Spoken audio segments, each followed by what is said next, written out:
Hey guys, tonight we're stepping into a medieval blacksmith's forge, and I mean really stepping into it, with all the smoke, sparks, and suffering that entails. Picture this. It's 4:30 in the morning in 1347, somewhere in England, and you're stumbling through muddy streets toward a low stone building that's already glowing orange from within. The air smells like burning coal mixed with something metallic and vaguely biological that you can't quite place. Your lungs are about to get their first taste of what historians politely call occupational particulate exposure, and what you'll soon call, why can't I stop coughing? You probably won't survive this. By the way, statistically speaking, blacksmiths in medieval Europe had a life expectancy roughly 10 years shorter than farmers. And farmers were already dying at 40 if they were lucky. But sure, let's see how long you last. So, before you get comfortable, take a moment to like the video and subscribe, but only if you genuinely enjoy what I do here. And hey, drop a comment letting me know where you're watching from and what time it is for you right now. I love seeing this little community span the globe. Now, dim the lights, maybe turn on a fan for that soft background hum, and let's ease into tonight's journey together. You push open the heavy wooden door of the forge, and the heat hits you like a physical wall. It's not the pleasant warmth of a fireplace or even the intense but distant heat of a bonfire. This is invasive heat, the kind that immediately makes sweat bead on your forehead and causes your clothes to feel like they're shrinking against your skin. The master blacksmith, a man named Godric, who's missing his left thumb and has burn scars running up both forearms like macabre tattoos, barely glances at you. You're late, he grunts, which is fascinating because the sun won't rise for another hour and you're pretty sure roosters are still asleep. Welcome to medieval time management, where late means after me, and the workday begins when someone arbitrarily decides it does.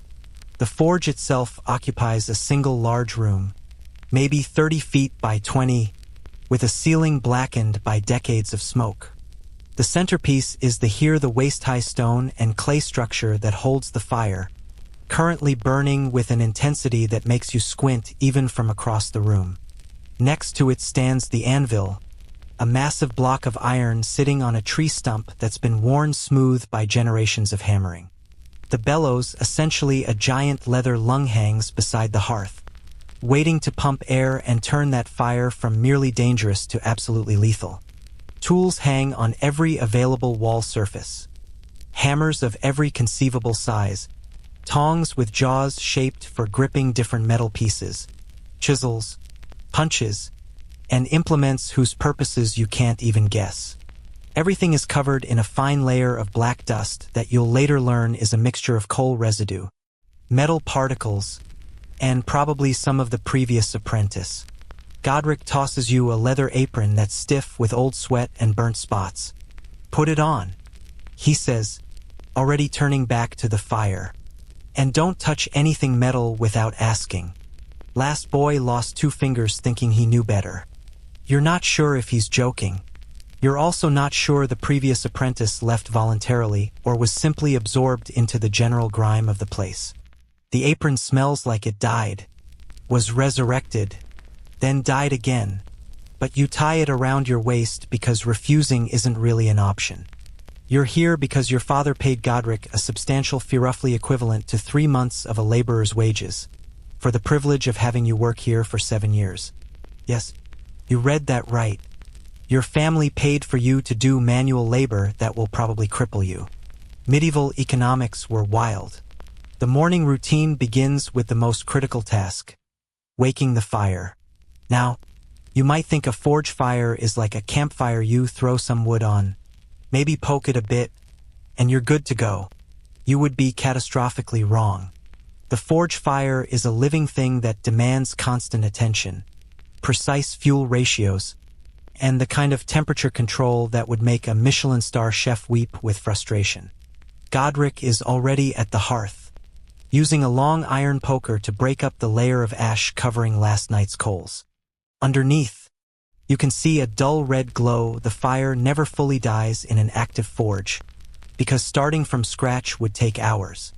Coal, Godric says, pointing to a pile of black rocks in the corner. Small pieces first. Don't smother it. You grab a wooden bucket and start loading coal. And here's your first lesson in medieval blacksmithing.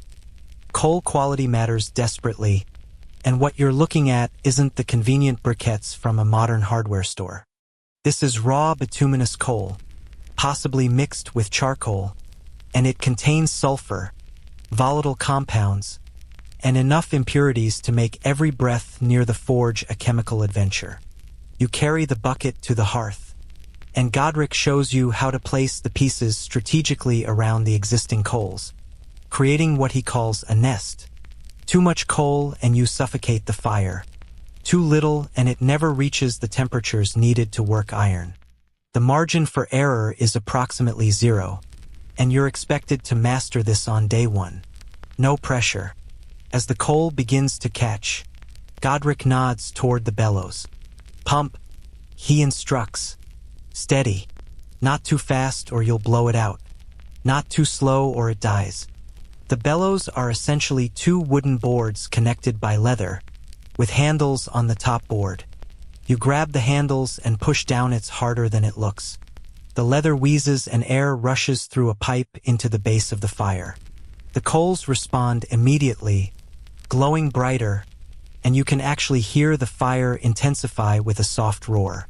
You pull the handles back up. There's a counterweight, thankfully, and push again, and again, and again. This is your job for the next 20 minutes, being a human air compressor. Your shoulders are already burning, and you're maybe 3 minutes in. Historians estimate that an apprentice blacksmith would work the bellows for roughly 3 to 4 hours per day, spread across the work shift. That's thousands of pump cycles. Your arms will achieve definition you didn't know was possible, right before they achieve permanent damage. While you pump, Godric begins pulling out the day's first project, a commission for 6 door hinges from the local church. The priest wants them by week's end, which means Godric will produce roughly 12 hinges because half of them will crack during cooling, develop hidden flaws, or simply not meet his standards. This is the reality of medieval metalworking that nobody talks about. The waste rate was astronomical. Modern blacksmiths, with their precise thermometers and controlled atmospheres, still lose maybe 10% of their work to defects. Medieval smiths, working by eye and experience alone, probably lost closer to 40%. But you can't tell the church that, so you make extras and pray that God, who supposedly lives in the building you're making hinges for, feels generous about metallurgical luck. The fire is roaring now, a bright yellow-white at its core, and Godric uses long tongs to place a bar of iron directly into the hottest part. Watch the color, he says, which is your introduction to the blacksmith's secret language. Iron doesn't come with a built-in thermometer, so medieval smiths learned to read temperature by color. Black or dark red means it's too cold to work. You'll just waste energy hitting it and potentially crack the metal. Cherry red, around 400 degrees Fahrenheit, means you can start shaping it, but it's still pretty resistant. Orange red, 600 degrees Fahrenheit, is the sweet spot for most work. Yellow white, 2,000 degree F+, means you're approaching welding temperatures, or you're about to melt it into an expensive puddle. Scholars still debate whether medieval blacksmiths could actually achieve true forge welding temperatures consistently, or whether many welded pieces were actually just very skillfully fitted and peened together. The evidence is frustratingly ambiguous, buried in the molecular structure of artifacts that have spent centuries rusting. While the iron heats, you notice something disconcerting. You can't really breathe properly anymore. It's not that there's no air, obviously not suffocating, but every breath feels thick. The smoke from the coal fire doesn't rise cleanly up and out the smoke hole in the roof. Swirls, eddies, and hangs at exactly face height, like it's personally targeting your lungs. You're inhaling microscopic particles of coal dust, sulfur dioxide, carbon monoxide, and trace amounts of lead, arsenic, and whatever else was in the coal seam that got mined for this batch. Medieval blacksmiths didn't know about particulate matter or PM2.5 ratings, but they definitely knew about the forge cough, that persistent hack that every smith developed within weeks of starting work and never, ever got rid of. Skeletons recovered from medieval smithing sites show characteristic damage to the ribs and spine from chronic coughing. Your lungs are collecting a coating of metallic dust that will literally never fully leave. Welcome to the first day of the rest of your shortened life. The iron bar is orange now, glowing like a piece of captured sunset, and Godric pulls it from the fire with practiced ease. Anvil, he barks, and you stop pumping the bellows, your shoulders weep with gratitude. To watch. He lays the glowing metal across the anvil's face and picks up a hammer, not a massive sledgehammer like you see in movies, but a crosspeen hammer weighing maybe 2.5 pounds.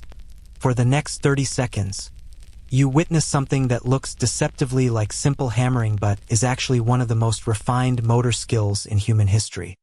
Each strike lands with absolute precision, slightly overlapping the previous one, turning the bar from round to flat with a rhythmic ting-ting-ting that echoes off the stone walls. The glowing metal deforms under each impact, spreading and lengthening, throwing tiny sparks with every hit. It's mesmerizing. It's also something you'll be expected to replicate within about a week, despite having the hand-eye coordination of a drunk toddler. Here's something they don't tell you about blacksmithing in the medieval period. It's not a solo operation. Despite the romantic image of the lone smith at his anvil, most forges employed at least 2 or 3 people working in careful coordination. As an apprentice, you're not learning to be a blacksmith, you're learning to be part of a blacksmith. Your job is to keep the fire perfect, pump the bellows at the right moments, hold pieces with tongs while Godric hammers, run errands for supplies, maintain tools, clean, endlessly clean, and generally serve as a multi-purpose medieval assistant. The actual hammering, the skilled work that defines blacksmithing, that's years away. Most apprentices didn't touch a hammer for their first 6 months to a year, except to practice on scrap metal during whatever free time they could scrounge. The 7-year apprenticeship wasn't arbitrary, it genuinely took that long to develop the muscle memory, temperature intuition, and metalworking knowledge to function independently. The iron has cooled to dark red now, losing its workability, and Godric shoves it back into the fire without comment. Pump, he says, and you're back on the bellows, arms trembling, sweat now running freely down your back despite the pre-dawn chill outside. This is the rhythm of the forge. Heat, hammer, reheat, hammer again. A simple door hinge requires dozens of heating cycles. A sword which Godric is legally forbidden from making without special guild permission, and which would take weeks anyway, could require hundreds. The fire is the heartbeat of the entire operation, and keeping it alive is your burden. If you let it die, if you pump too enthusiastically and scatter the coals, if you add coal at the wrong moment, you don't just pause the work, you potentially ruin an expensive piece of metal and earn yourself a beating. Medieval labor relations were not governed by HR departments. As the sky outside begins its slow gradient toward gray, other sounds join the hammer's rhythm. You hear the clang of other forges starting up. There are 3 more blacksmiths in this small town alone, all competing for the same pool of customers and all members of the same guild that controls who can work, what they can charge, and what techniques they're allowed to use. You hear cartwheels on cobblestones as merchants begin their rounds. A dog barks. Someone shouts something unintelligible that might be a greeting or a curse.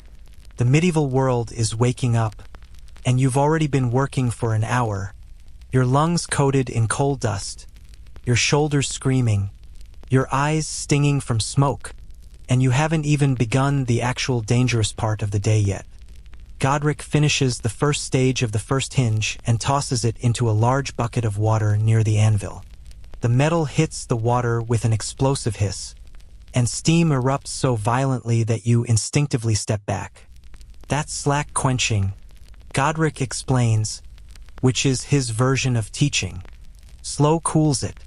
Will reheat and shape it proper later. What he doesn't explain what you'll learn gradually through observation and occasional cryptic comments is that how you cool metal determines its properties almost as much as how you heat it. Fast quenching, plunging red-hot steel into water or oil, makes it hard but brittle. Slow cooling, slack quenching or air cooling, keeps it softer but tougher. Get it wrong and your hinge shatters the first time someone slams a door. Medieval blacksmiths developed an intuitive understanding of metallurgy that wouldn't be scientifically explained for another 500 years, and they guarded these secrets jealously because knowing the difference between good metal and bad metal was the difference between employment and starvation. Your first morning break comes around 7 a.m. 3 hours into your shift and consists of weak ale and a piece of bread so dense it could serve as a building material.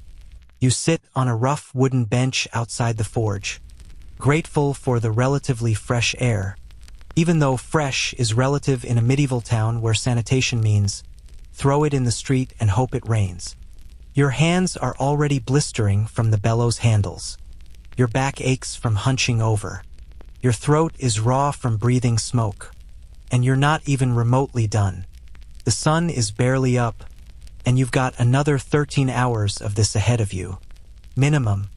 Godric emerges from the forge, wiping his hands on a rag that's somehow even filthier than his apron. You're slow on the bellows, he observes, which is his version of constructive criticism. Speed up or the iron won't heat right. You nod, because what else can you do? You're 3 hours into a 7-year commitment. Your father has already spent the money, and going home means admitting failure and probably facing worse consequences than blistered hands. So you finish your bread, drain your ale, and follow Godric back into the smoke and heat and endless, rhythmic clanging that will define your existence for the next 70-some-odd months. As you re-enter the forge, you notice something you missed earlier in the darkness. Burn marks everywhere. The wooden bench near the anvil has dozens of round scars where hot metal was accidentally set down. The floor is pockmarked with similar marks. Even the door frame has a blackened spot at shoulder height, suggesting someone once stumbled out while holding something they shouldn't have been holding. The forge is essentially a contained inferno surrounded by flammable materials, managed by tired humans who occasionally make mistakes. Medieval towns had devastating fires with disturbing regularity, and blacksmith forges were frequent culprits. Thatch roofs plus sparks plus exhaustion equals the entire neighborhood burning down. It happened so often that many towns required forges to be built on the outskirts, away from the main structures, which meant smiths lived in a sort of industrial exile, surrounded by their fellow fire-risk craftsmen. Godric is already back at the anvil, heating another bar of iron, and he gestures for you to grab a different tool from the Walla long-handled pair of tongs with flat jaws. When I say hold, you grip the end and keep it steady. He instructs, don't flinch when I swing. This seems like a reasonable request until you're actually standing there, holding a glowing piece of metal that's radiating enough heat to make your face feel sunburned, while a man you met 4 hours ago swings a 2-pound hammer past your knuckles with enough force to shatter bone. This is apprentice work, being a human vice while learning to trust that your master has sufficient control not to cripple you. Most of the time, that trust was warranted. Most of the time, the hammer falls sting. The metal deforms. You hold steady, fighting every instinct to pull away. Ting. Another strike. Your forearms are trembling from the combination of heat and tension. Ting, ting, ting. The rhythm is hypnotic, almost meditative, except for the part where you might lose a finger if you drift off for even a second.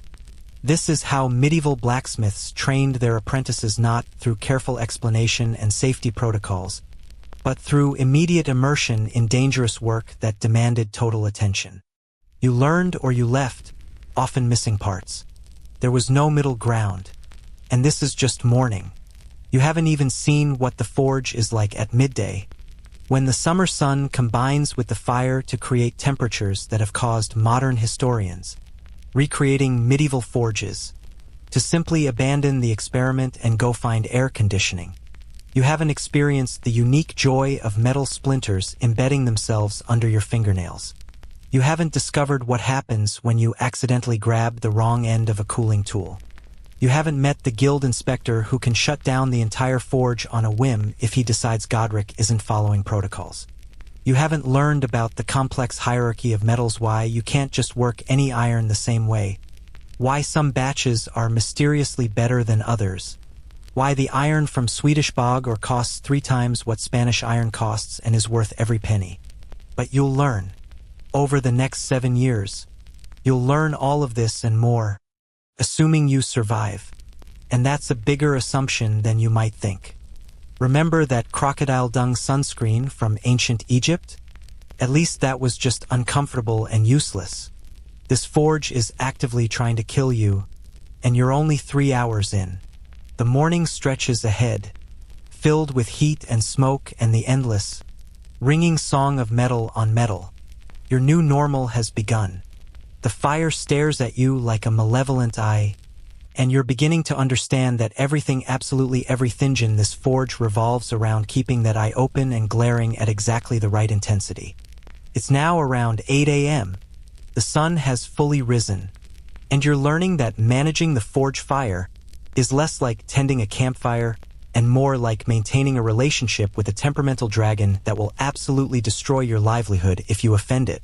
Godric has left you alone with the bellows while he steps out to negotiate with a customer, and the weight of this responsibility is starting to settle into your already aching shoulders like a physical burden. If this fire dies, you've wasted expensive fuel. If it gets too hot, you'll burn through coal reserves that cost more than your father earns in a week. If it becomes uneven, with hot spots and cold spots, the iron won't heat uniformly and every piece Godric tries to work will come out warped and useless. You pump the bellows in what you hope is a steady rhythm, watching the coals pulse brighter with each compression of air. The fire responds like a living thing, breathing, growing, occasionally spitting sparks that land on your already stained apron with little sizzling sounds that make you flinch every single time. Here's what nobody tells you about forge fires. They're not just hot, they're selectively hot. The core, where the iron sits, might be pushing 300 degrees Fahrenheit on a good day. 6 inches away, it might only be 1,000 degree F. Another foot out and you're back to merely uncomfortably warm.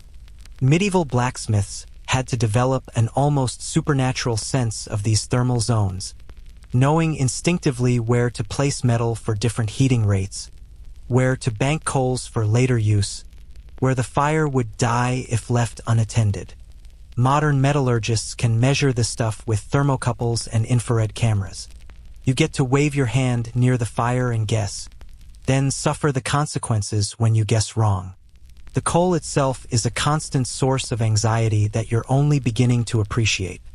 What's currently burning in the forge is probably bituminous coal from a local source, maybe a surface mine a few miles away, maybe imported from a region known for better quality fuel. The quality varies wildly even within a single delivery. Some pieces are dense and pure, burning hot and long with minimal smoke. Others are shot through with rock inclusions, sulfur deposits, or moisture that makes them crack and pop dangerously when heated. There's an art to selecting coal pieces, breaking them to the right size, and arranging them in the fire that takes years to master. You, on your first day, are essentially throwing black rocks into a fire and hoping for the best. It's roughly equivalent to being handed a violin and told to play a concerto through interpretive guessing. Godric returns, dragging a piece of wrought iron bar stock that looks like it weighs about 30 pounds.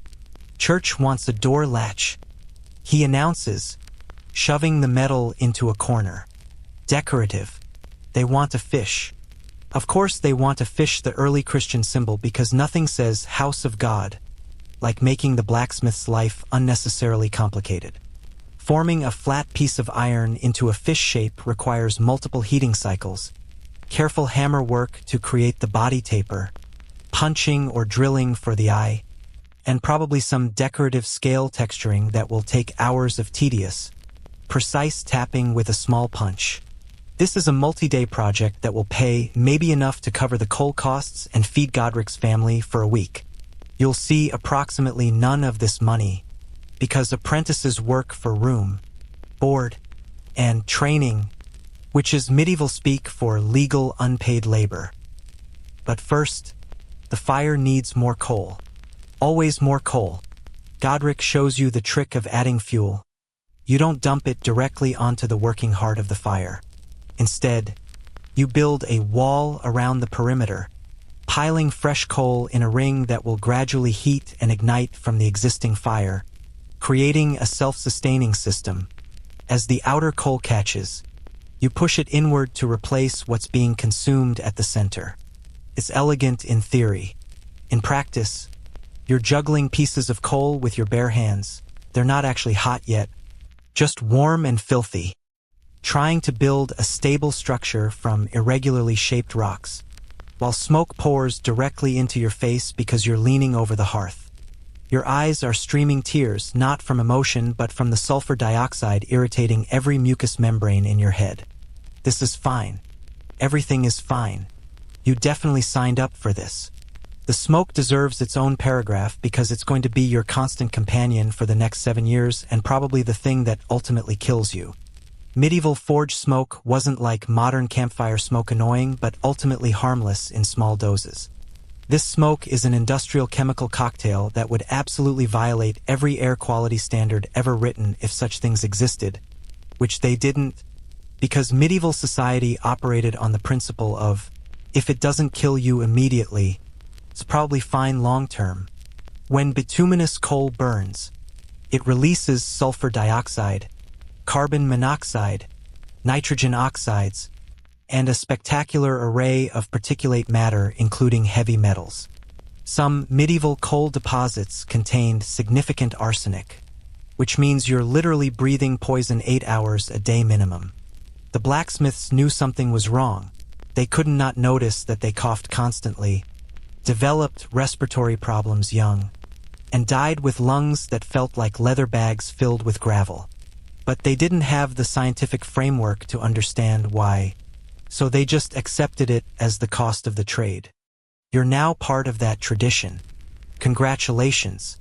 Around 9 a.m., Godric decides you're ready to learn about fire management in more depth, which is his way of saying, I'm tired of doing this myself and you need to start earning your keep. He shows you how to read the fire by its color and sound.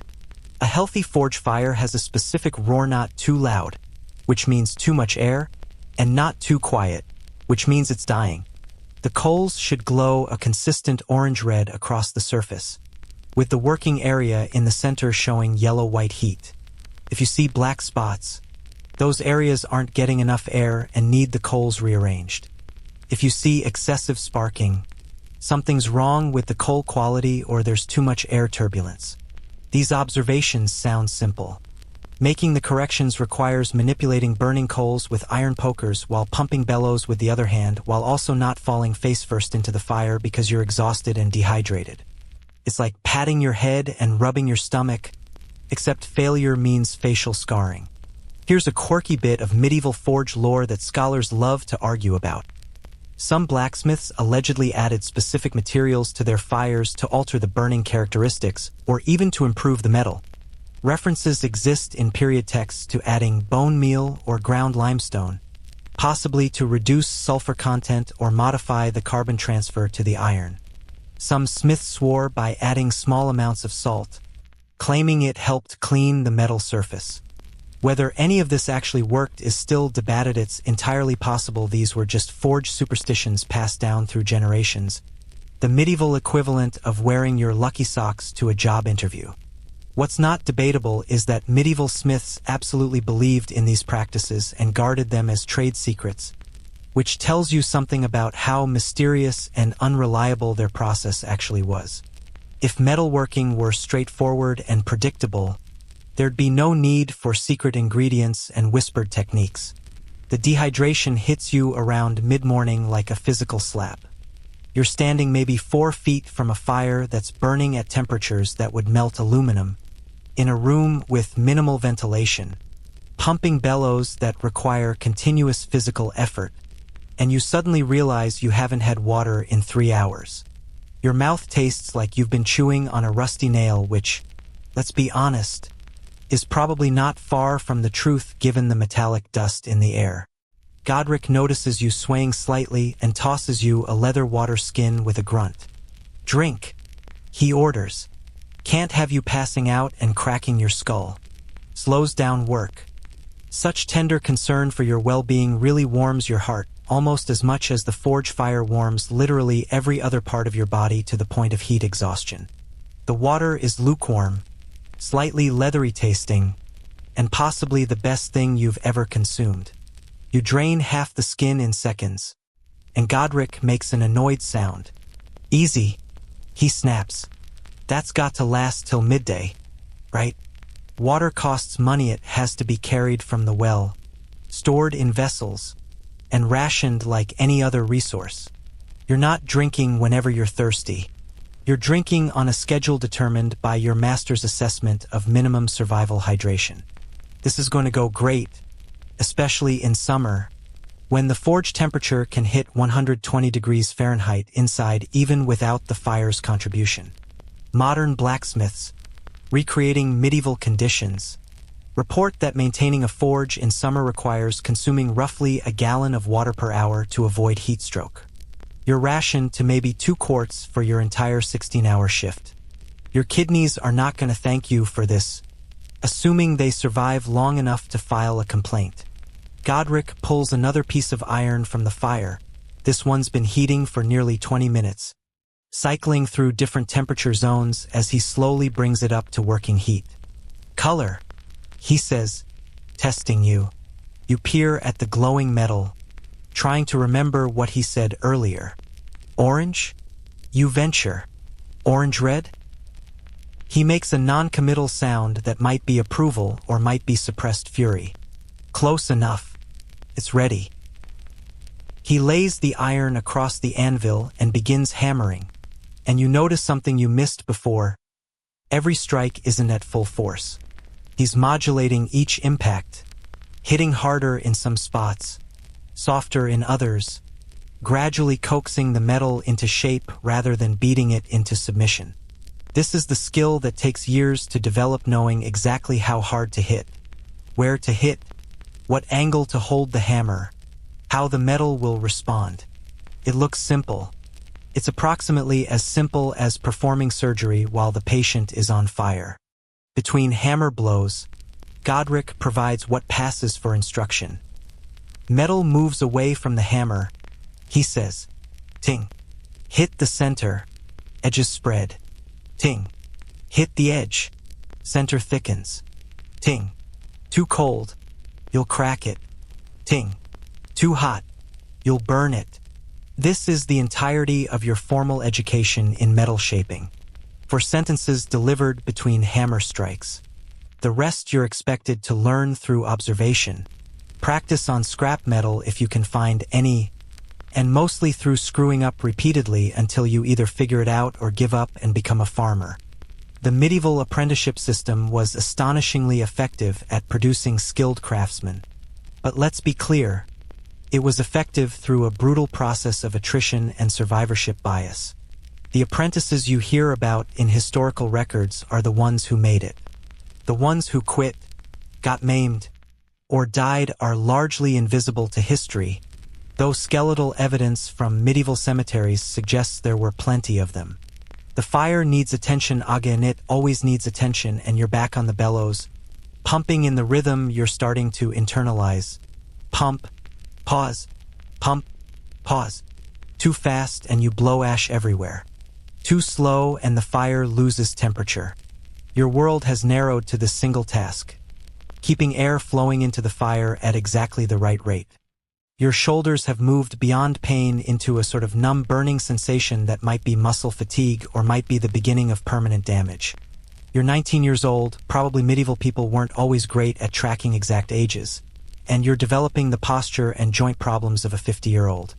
By the time you're 30, if you make it that far, you'll walk with a slight hunch from years of leaning over the forge. Your hands will be permanently calloused, scarred, and probably missing at least one fingertip. Your lungs will rattle with every breath. But hey, you'll know how to turn a lump of iron into a door hinge. So there's that. Around 11 a.m., disaster strikes in the form of a customer. Not just any customera merchant who wants to commission a set of iron fittings for a wooden chest, and he wants to stand there and watch while Godric provides an estimate. This means the work stops while Godric plays politics, negotiating price and delivery time and tactfully declining the merchant's suggestions about how the work should be done. It also means you're left alone with the fire for an extended period. Godric's parting instruction is simple. Don't let it die. No pressure. Just keep alive a chemical reaction that requires constant fuel, air management, and attention, despite having approximately 4 hours of experience. This is fine. You're fine. The small voice in your head screaming that everything is about to go catastrophically wrong is probably just anxiety. You add coal the way Godric showed you, building the wall, pushing the heated pieces inward. You pump the bellows in steady rhythm. The fire seems stable, glowing orange, roaring softly, not throwing excessive sparks. You're maybe starting to feel slightly confident, which is when you notice that one section of the fire has developed a dark spot, a region where the coals have compacted too tightly and aren't getting enough air. The fire is becoming uneven. Panic sets in. You grab a poker and try to break up the compacted area, which sends a shower of sparks onto your apron and causes the entire fire structure to shift, nearly collapsing. You pump the bellows frantically to bring back the heat, which works but also causes ash to blow up into your face, triggering a coughing fit. You're definitely not fine anymore. Everything is definitely not fine. By the time Godric returns, you've managed to stabilize the fire through sheer luck and desperation. But it's clear from his expression that he can tell exactly what happened. Lost the heat. He observes, not as a question. You nod miserably. He sighs the long-suffering sigh of every master craftsman who's ever dealt with an incompetent apprentice. You'll learn, he says, though he doesn't sound particularly optimistic about it. Most boys take a month to keep fire properly. Some never learn at all. You don't ask what happened to the ones who never learned. You're not sure you want to know, though you suspect the answer involves finding less pyrotechnic career paths or possibly just dying in forge-related accidents. The merchant has placed his order. He wants the chest fittings in 2 weeks, which means they'll actually need to be done in 10 days because he'll show up early and complain if they're not ready. He's paying about 60% of what the work is actually worth because that's how medieval economics worked. Craftsmen had limited negotiating power, especially in small towns where customers could just go to the next forge over. Godric will make these fittings, along with a dozen other projects, while simultaneously training you, using the term loosely, and maintaining his workshop and dealing with guild obligations and probably not sleeping nearly enough. You're supposed to be helping, but at this point you're mostly just a liability who occasionally pumps bellows correctly. The fire roars on, consuming coal at a rate that makes you wonder how Godric can possibly afford to keep operating. Here's the thing about medieval forges. Fuel costs were staggering. A busy smith could burn through hundreds of pounds of coal per week, and coal wasn't cheap. This is why blacksmiths jealously guarded their techniques for efficient fire management. Wasting fuel was literally burning money. It's also why many smiths worked in regions near coal deposits or forests where they could produce charcoal more cheaply. A smith in a resource-poor area was fighting an uphill economic battle from day one, trying to charge enough to cover fuel costs while not pricing himself out of the market. Many failed. Medieval bankruptcy wasn't a legal process. It was simply waking up one day to find you couldn't afford coal, couldn't take new commissions, and needed to find a new profession before you starved. Godric is back at the anvil, working on the door hinge from earlier, and he calls you over to learn your next task, holding work with tongs while he hammer welds a separate piece onto it. Hammer welding, the process of forge welding two pieces of iron together by heating them until they're nearly molten, then hammering them into a single piece, one of the most difficult techniques in blacksmithing, and also one of the most essential. Medieval smiths couldn't just buy iron in convenient sizes and shapes. They had to build complex items from smaller pieces, welding them together into cohesive wholes. This required heating the metal to approximately 300 degrees Fahrenheit, close to its melting point, getting both pieces to exactly the same temperature simultaneously, applying flux, often sand or borax, to prevent oxidation, and then hammering them together with perfectly timed strikes before the heat dissipated. Get any part of this wrong and the weld fails, leaving you with two separate pieces of expensive, now damaged iron. You're not doing the weldingerie, just holding one piece with tongs while Godric attempts this metallurgical miracle. But just holding is harder than it sounds when both pieces are radiating enough heat to blister exposed skin at 6 inches distance. Godric pulls both pieces from the fire-theory yellow-white, almost painful to look at, and positions them on the anvil. Hold tight, he orders. Don't move. His hammer comes down with tremendous force, and the impact reverberates up the tongs, through your hands, into your already abused arms. He hits it again, and again. The two pieces of metal are merging, the boundary between them becoming invisible as the atoms literally intermix under heat and pressure.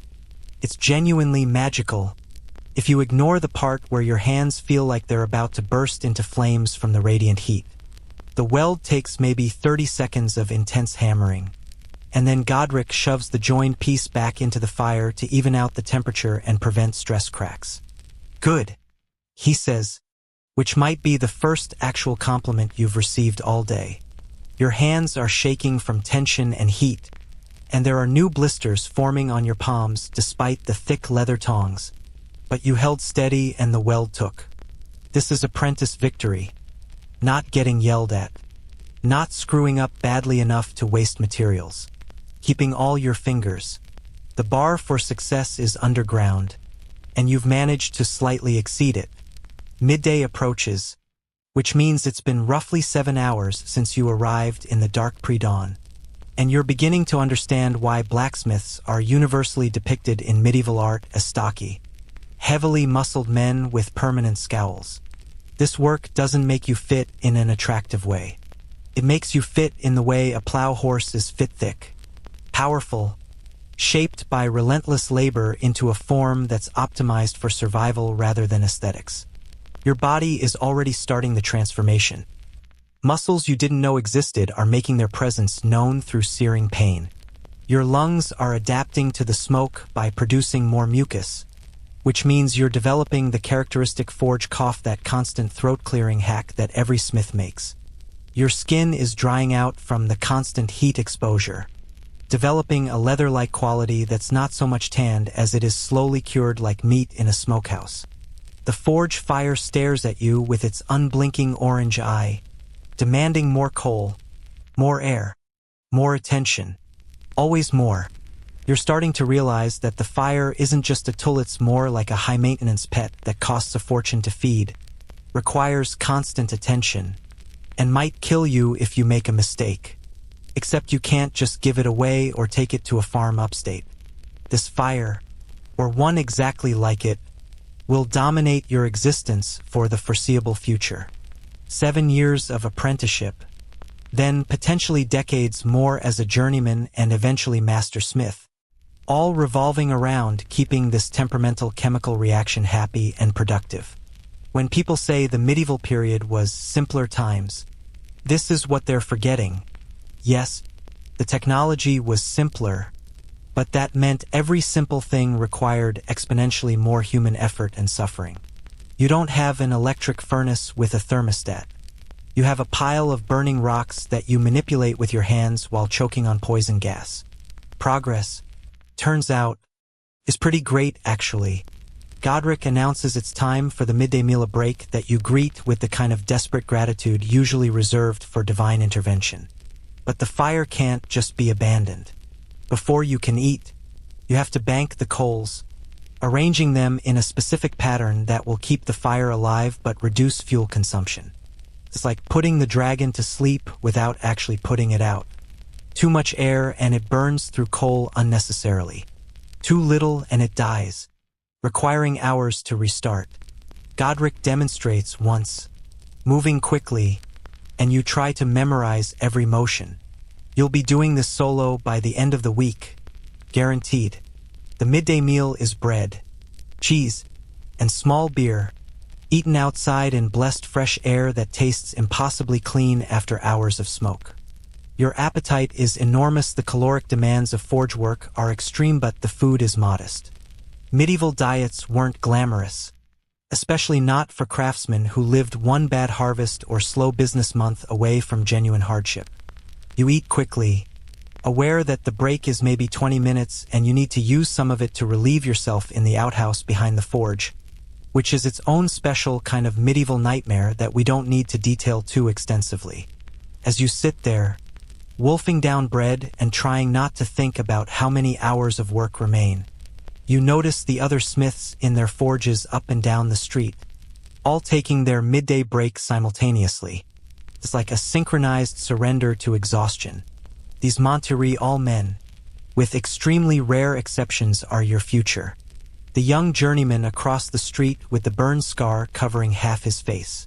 The older master at the corner, missing 3 fingers and walking with a limp. The apprentice about your age, outside another forge, who's coughing so hard he has to sit down until it passes. This is the fraternity you've joined, and looking at them is like seeing ghosts of your future self at various stages of deterioration. But the break ends, as breaks inevitably do, and you follow Godric back into the smoke and heat and ringing metal. The fire has held barely and needs just a bit of attention to bring it back to working temperature. You're on the bellows again, pumping, always pumping, while Godric starts the afternoon's work. The door hinge is taking shape. The decorative fish latch is beginning its multi-day journey from iron bar to aquatic religious symbol. A farmer's broken plow blade needs repairing, forge welding, grinding, more forge welding. The work is endless, repetitive, and absolutely critical. Without blacksmiths, medieval society would literally fall apart. No tools, no horseshoes, no wagon parts, no weapons, no door hardware, no cooking implements. The forge might be trying to kill you, but it's also the beating heart of the entire medieval economy. And the fire burns on, consuming coal and air and your youth with equal indifference. Remember that fire management you thought you were starting to understand this morning? You're not even close. By evening, you'll have new and exciting ways to screw it up. But that's a problem for future you. Present you just has to keep pumping the bellows, keep the dragon fed, keep breathing despite the smoke, and try not to think too hard about the fact that you've got 6 years, 364 days left in your apprenticeship. The forge coughs smoke toward the ceiling. You cough in sympathy. The rhythm continues. The hammer sits on the workbench like a challenge, and you're finally being allowed to touch it.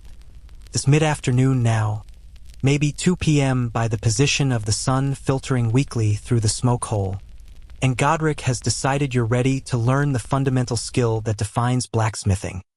Hitting things with a metal stick. Pick it up. He instructs, gesturing to what he calls the hand hammer crosspeen model weighing about 2.5 pounds. You've been watching him wield this thing all day with casual precision, making it dance and sing against the anvil, and you're reasonably confident you can manage something similar. You are catastrophically wrong about this, but you don't know that yet. The hammer's handle is smooth hickory wood, worn by decades of use into a shape that fits a hand, just not your hand. Your grip feels awkward immediately, like you're holding a tennis racket for the first time and can't figure out where your fingers go. Godric has placed a piece of scrap iron on the anvil, nothing valuable, just a chunk of metal roughly the size of a railroad spike that he's apparently decided you can't ruin too badly. Hit it, he says. So you raise the hammer and bring it down. The resulting clang is less a musical note and more an accusatory shriek, and the hammer bounces off the iron at an angle that nearly takes it out of your hand. Your wrist, elbow, and shoulder all simultaneously register complaints about this activity. The hammer weighs only 2.5 pounds, but you've just swung it in a technically abysmal way that transferred maximum shock to your joints while accomplishing minimum actual work on the metal. Godric's expression suggests he's reconsidering every decision that led to accepting you as an apprentice. Again, he says, because medieval teaching methodology is heavy on repetition and light on explanation. You swing again. This time the hammer glances off the metal at a different stupid angle, leaving a mark on the anvil face that makes Godric wince.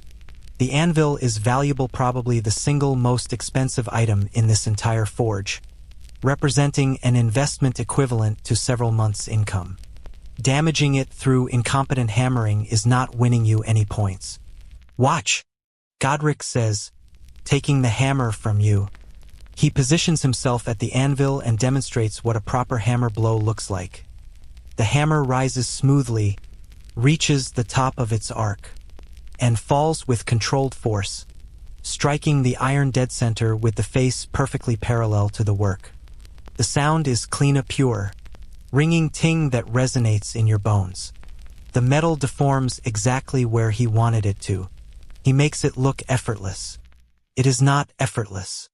Here's what nobody tells you about swinging a hammer. It's not about strength. It's about accuracy, timing, and letting gravity do most of the work. A proper hammer blow uses the weight of the hammer itself, falling under gravity, with your arm providing guidance and adding just enough force at the end for penetration. You're not supposed to muscle it. You're supposed to swing it like a pendulum, finding a rhythm where the hammer becomes an extension of your arm rather than a foreign object you're fighting. This concept takes most apprentices weeks to internalize and months to execute consistently. You're expected to figure it out this afternoon, through the time-honored pedagogical technique of screwing up repeatedly until something clicks or your arm falls off, whichever comes first. Godric hands the hammer back. You try again. This time you're overthinking it, trying to consciously control every phase of the swing, which makes you tense and results in another ugly glancing blow that rings wrong and makes your shoulder ache. Relax, Godric says, which is absolutely useless advice when you're focused on not damaging expensive equipment or humiliating yourself further. You try again, and again, and again. By your 20th swing, your arm is trembling from fatigue, not because the hammer is heavy, but because you're gripping it with panicked intensity and swinging with every muscle tensed. This is the apprentice's paradox. The harder you try, the worse you perform, but you can't not try hard because failure has real consequences. Around your 40th or 50th swing, you VE lost count, something shifts. You stop thinking about the motion and just let it happen, and the hammer comes down cleanly, striking the iron with that pure ting sound that indicates proper contact. The metal deforms correctly. Your arm doesn't hurt. For one perfect moment, you understand what Godric has been doing all day. There, he says, with what might be approval or might be relief that you're not completely hopeless. Again, you try to replicate it, but now you're thinking about it again, and the next 3 swings are disasters. This is going to be a long afternoon. The mathematics of blacksmithing are brutal and relentless. A simple iron tool, let's say a basic door hinge, requires roughly 150 to 200 hammer blows to shape from bar stock. A more complex item like a sword, which you'll never make, but let's use it as reference, might require 50,000 hammer strikes or more, spread across weeks of work. If you're striking the iron an average of once per second during active hammering phases, which is a conservative estimate looking at around 2,000 to 3,000 strikes per hour, over a 12 to 16-hour workday, even accounting for heating cycles and other tasks, you'll easily swing the hammer 10,000 times every single day. Each swing has to be accurate enough not to damage the work or the anvil. Your arm has to maintain this level of precision while fatigued, while hot, while breathing smoke, while your muscles are screaming for mercy. This is why blacksmiths develop forearms that look like they're carved from hardwood. This is also why blacksmiths develop early-onset arthritis, repetitive stress injuries, and a host of joint problems that medieval medicine had absolutely no ability to treat beyond drink this herbal infusion and pray to St. Eligius, the patron saint of blacksmiths.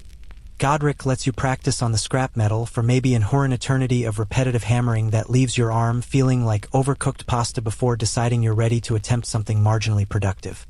He's starting a batch of simple nails, and nails are apparently appropriate apprentice work because they're small, use minimal material, and if you ruin one, it's not a financial disaster. He heats a thin rod of iron to orange heat and pulls it from the fire. Watch first. He instructs. Then, in a blur of practiced motion that takes maybe 15 seconds, he does the following: places the hot rod on the anvil, hammers the tip into a rough point with 4 strikes, moves it to the edge of the anvil, hammers a flat head with 3 strikes, uses a cutting tool called a hardy, a chisel that sits in a hole in the anvil face, to score the nail shaft, and then snaps it free with a quick twist of his tongs. 1 nail. 20 seconds. He tosses it into a bucket with a clatter and looks at you expectantly. Your turn. You heat a rod. That part you can manage now. At least, sort of. You pull it from the fire with tongs, trying to mimic Godric's confident motion and mostly succeeding at not dropping it. You place it on the anvil. You raise your hammer. This is where everything goes wrong. Your first strike lands maybe a half-inch off-center, deforming the rod asymmetrically. Your second strike overcompensates, hitting the other side too hard. Your third strike misses the metal entirely and hits the anvil with a clang that makes Godric close his eyes in pain. By the time you've finished, you've created something that might charitably be called a nail in the same way a child's crayon drawing might charitably be called a portrait. It's vaguely pointed at one end, has a lumpy approximation of a head at the other, and is bent at 2 separate angles along its length. It took you about 3 minutes to produce this abomination. Godric picks it up with tongs, examines it with the expression of a man contemplating mortality, and tosses it back into the scrap pile. Again, he says, you make maybe 15 nails over the next 2 hours, each one a unique disaster, a testament to human incompetence rendered in iron. Some are too short because you cut them in the wrong place. Some have heads that are off-center or malformed. One breaks completely when you try to hammer the point, because you let it cool too much and the iron became brittle. Another nearly flies across the room when you fumble with the tongs at a critical moment. By nail number 12, you're starting to get marginally better. The basic shape is recognizable, even if the execution is sloppy. By nail 15, Godric makes a non-committal grunt that might indicate you've produced something barely acceptable. None of your nails make it into the sellable bucket. They all join the scrap pile, waiting to be reheated and recycled into future projects. Your incompetence literally melted away and given another chance. Here's a detail that historians love to argue about. How many items did a productive medieval blacksmith actually complete in a day? The estimates vary wildly depending on the source and the complexity of the items. A smith working on simple items like nails might produce several hundred per day. A smith working on a complex commission like a decorative gate fitting might spend 3 days on a single piece. The variability makes it difficult to assess medieval productivity levels. But what's clear is that output was limited by 2 factors: The heating and cooling cycles of the metal, you can't rush iron. And the physical endurance of the smith. There's a theoretical maximum to how much hammering a human arm can do before it simply stops functioning. Medieval blacksmiths lived at that maximum, pushing their bodies to the absolute limit of sustainable labor every single day for decades. Your arm is currently discovering what this feels like. It's discovering that it has opinions about this lifestyle, and those opinions are mostly negative. The afternoon drags on with the relentless quality of a fever dream. You make more nails. You pump the bellows. You add coal to the fire. You hold work with tongs while Godric hammers. Every task requires the hammer at some point, and every time you pick it up, your arm registers a formal protest. The muscle fatigue is spreading from your forearm up into your shoulder, down into your wrist, creating a connected network of pain that pulses with each heartbeat.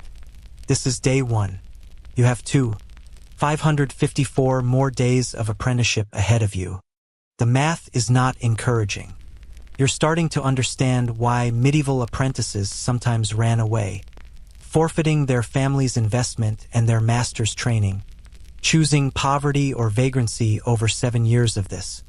You're also starting to understand why the ones who stayed developed a certain grim personality type: stoic, fatalistic, possessed of a dark humor that comes from intimate familiarity with suffering.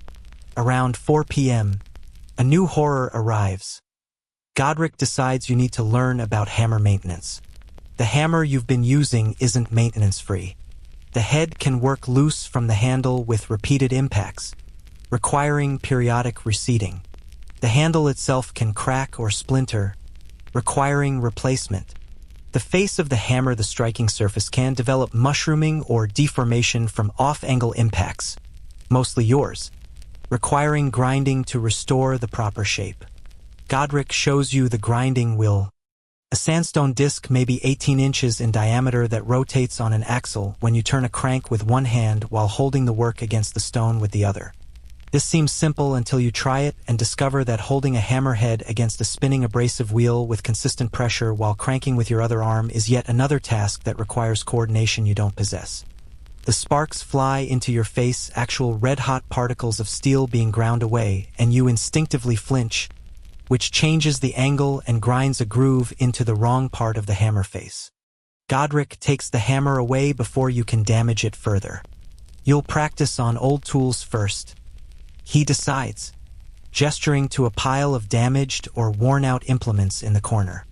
This is actually smart pedagogy. The apprentice ruin things that are already ruined, but it doesn't make the task any less frustrating. You spend the next 30 minutes grinding the face of a hammer that's already beyond salvage, learning through repetition how to maintain pressure, how to move the work smoothly across the stone, how to check progress frequently to ensure you're removing material evenly. It's tedious, dusty work that fills the air with fine metal particles that you're definitely breathing, adding nicely to your lungs' growing collection of industrial contaminants. The grinding wheel itself is a significant investment. Sandstone suitable for tool grinding had to be quarried and shaped, then mounted in a frame that allowed smooth rotation. Some medieval smiths may do with handheld whetstones, but a proper grinding wheel could make tool maintenance so much faster that it was worth the cost. Of course, like everything in the forge, it also wanted to hurt you. Grinding wheels could shatter if handled improperly, sending stone fragments flying as deadly shrapnel. You're learning to use industrial equipment from the 1300s without a safety manual or liability insurance. What could go wrong? The hammer controls slowly, incrementally, microscopic improves over the course of the afternoon. By your 100th practice swing, which happens around 5 p.m., hitting the target maybe 70% of the time with decent force and angle. This is still terrible by professional standards, but represents genuine progress from danger to everyone, including yourself, to merely very incompetent. Godric acknowledges this with a grunt. You're learning to interpret his grunts. There's the angry grunt, bad. The frustrated grunt, also bad. The disappointed grunt, surprisingly worse than angry. The neutral grunt, absence of disaster. And the vaguely positive grunt, you've managed not to fail completely. You've just earned a neutral to slightly positive grunt. This is the apprentice equivalent of getting a gold star, and you're pathetically grateful for it. But the day isn't done with you yet. Around 5:30 p.m., as your arm has transitioned from painful to numb to what arm? Godric announces it's time to learn about different hammer types. The cross-peen hammer you've been using is just one of many. There's the ball-peen hammer for riveting and shaping curved surfaces. The straight-peen hammer for drawing out metal along specific axes. The sledgehammer massive tool weighing 8 to 12 pounds that requires 2 hands and is used for heavy forging or striking tools like chisels. The rounding hammer for shaping concave surfaces. The flatter, which isn't even swung but rather placed on the work and struck by another hammer to create smooth surfaces. Each hammer has specific applications, specific techniques, and specific ways it can injure you if misused. You're expected to become proficient with all of them. The learning curve looks less like a curve and more like a vertical cliff face. Godric hands you the ball-peen hammer. It's slightly lighter than the cross-peen, but has a hemispherical striking surface on one end that makes it feel unbalanced and weird. For rivets, he explains, strike straight down. He shows you on a piece of scrap with a partially formed rivet. Ball end of the hammer comes down directly on the rivet shaft, mushrooming it outward to hold 2 pieces together. It looks straightforward. It is not straightforward. When you try it, you hit at a slight angle, and the ball-peen glances off, leaving an asymmetric mark on the rivet and achieving nothing useful. Straight, Godric emphasizes. You try again. Still angled. Again. Slightly better. By attempt 15, you're maybe accomplishing something vaguely rivet-like, though the resulting joint would probably fail immediately under any actual stress. Godric mercifully stops you before you can waste more material. Practice, he says. Every day, practice. What he means is, during whatever free time you can scrounge after the regular workday ends, you're expected to stand at the anvil and practice these techniques on scrap metal until your arm literally cannot hold the hammer anymore. Unpaid, obviously. This is training. Here's a quirky piece of blacksmith lore that comes up in some medieval guild records. Certain smiths allegedly developed a practice called hammer whispering, where apprentices were taught to listen to the sound of the hammer strike and diagnose problems by ear alone. A proper strike had a specific ring. An angled strike sounded different. Hitting hot metal versus cold metal produced distinctive tones. Some guild masters supposedly could work blindfolded, relying entirely on sound to guide their hammering. Whether this was actually common or just impressive showmanship from a few exceptionally skilled individuals is still debated by historians. What's not debatable is that the sound of hammering was deeply important to medieval smiths. It was communication, rhythm, diagnostic tool, and probably the soundtrack to their nightmares. You're going to be hearing that ting-ting-ting in your sleep for the rest of your life, assuming you survive long enough to have a rest of your life. The shadows are lengthening as evening approaches, and you're discovering that fatigue does interesting things to motor control.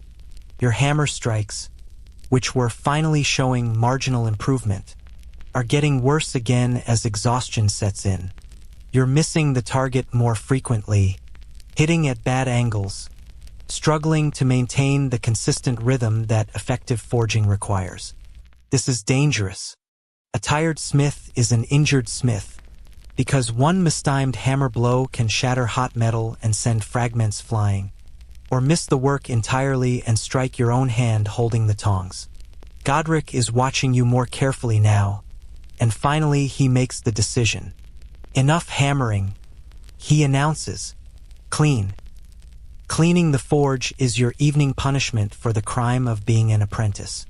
It involves sweeping up the incredible quantities of scale, the black iron oxide flakes that peel off hot metal with every hammer blow that accumulate on the floor. It involves organizing tools, checking them for damage, wiping down surfaces, It involves the particularly miserable task of raking out the fire grate to remove clinker slag and impurities from the coal that fuse together into hard, glassy chunks that impede airflow. Clinker removal requires getting close to the still-hot forge, using an iron rake to break up and remove the waste material, while trying not to breathe the cloud of ash and dust that this process generates. It's hot, filthy work that leaves you covered in a fine black powder that works its way into every pore and skin crease. You will never feel clean again. Medieval people bathed far less frequently than modern humans, maybe once a week if they were conscientious, and blacksmiths bathed even less because what's the point when you're just going to be covered in forge grime again the next day? You're going to spend the next 7 years in a state of persistent griminess that would horrify modern hygiene standards. As you sweep, your mind wanders to the mathematics of what you've learned today. The hammer weighs 2.5 pounds. You've swung it maybe 500 times during practice and actual work. That's 250 pounds of force distance work, not counting the force generated at impact. Your arm has moved roughly 2 feet per swing, so you've moved that hammer approximately 1,000 feet in total distance. A mile is 280 feet, so you've essentially carried a 2.5 pound weight about a fifth of a mile, except instead of walking with it, you've been accelerating and decelerating it hundreds of times, creating forces much greater than simple static weight. And this is day 1, where you spent maybe a quarter of the day actually hammering. A journeyman or master smith, actively forging for 8 to 10 hours, might swing the hammer 10,000 times per day, every day. For decades, the human body is remarkably adaptable, but it's not designed for this. Medieval blacksmiths were essentially destroying their bodies in slow motion, trading physical integrity for economic survival. The cleaning takes nearly an hour. Everything has to be properly stored, swept, organized, and prepared for tomorrow's early start. By the time you finish, it's past 7 p.m., the sun has set, and you've been working for approximately 14 hours with 1 short break for a meal. Your hands are blistered from the hammer handle. Your arms feel like they're made of lead. Your lungs are coated with coal dust and metallic particles. Your clothes are soaked with sweat and stained black. And tomorrow, you get to do it all again. And the day after, and the day after, for 554 more days, until you've completed your apprenticeship and earned the right to continue this existence as a journeyman, working for slightly better pay while still destroying your body 1 hammer blow at a time. Godric dismisses you with a wave, already banking the fire for the NIDA critical process that you'll learn tomorrow, because apparently today's education wasn't comprehensive enough. You stumble out into the evening air, which feels impossibly fresh despite the medieval town's ambient smell of human waste and animal manure. Your room, a tiny space in Godric's house barely large enough for a straw mattress, awaits. You'll get maybe 6 hours of sleep before the 4:30 a.m. start time comes around again. As you walk, you pass the other forges, all going through their evening shutdown routines. The sound of hammers has finally stopped, replaced by the scrape of rakes and the bang of closing doors. The day's metallic symphony has ended, and tomorrow it will begin again, endlessly repeating, a liturgy of iron and fire and human endurance.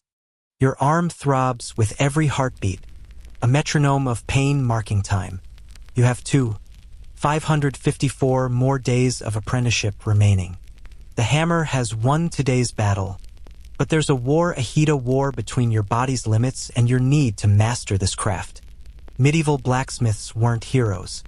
They were just people who picked up a hammer and kept swinging until either they learned the trade or the trade broke them.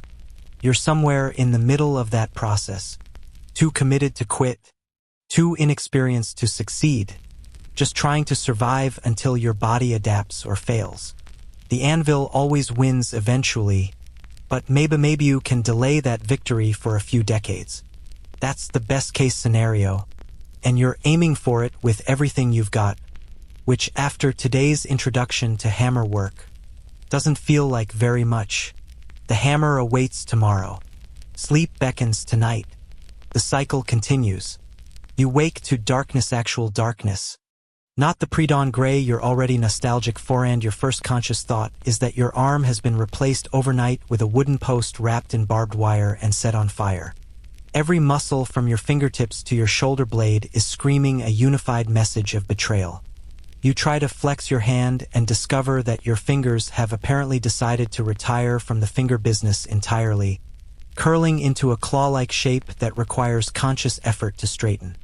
This is your introduction to what medieval blacksmiths simply called the morning pain, the accumulated damage from yesterday's work making itself known with vicious enthusiasm.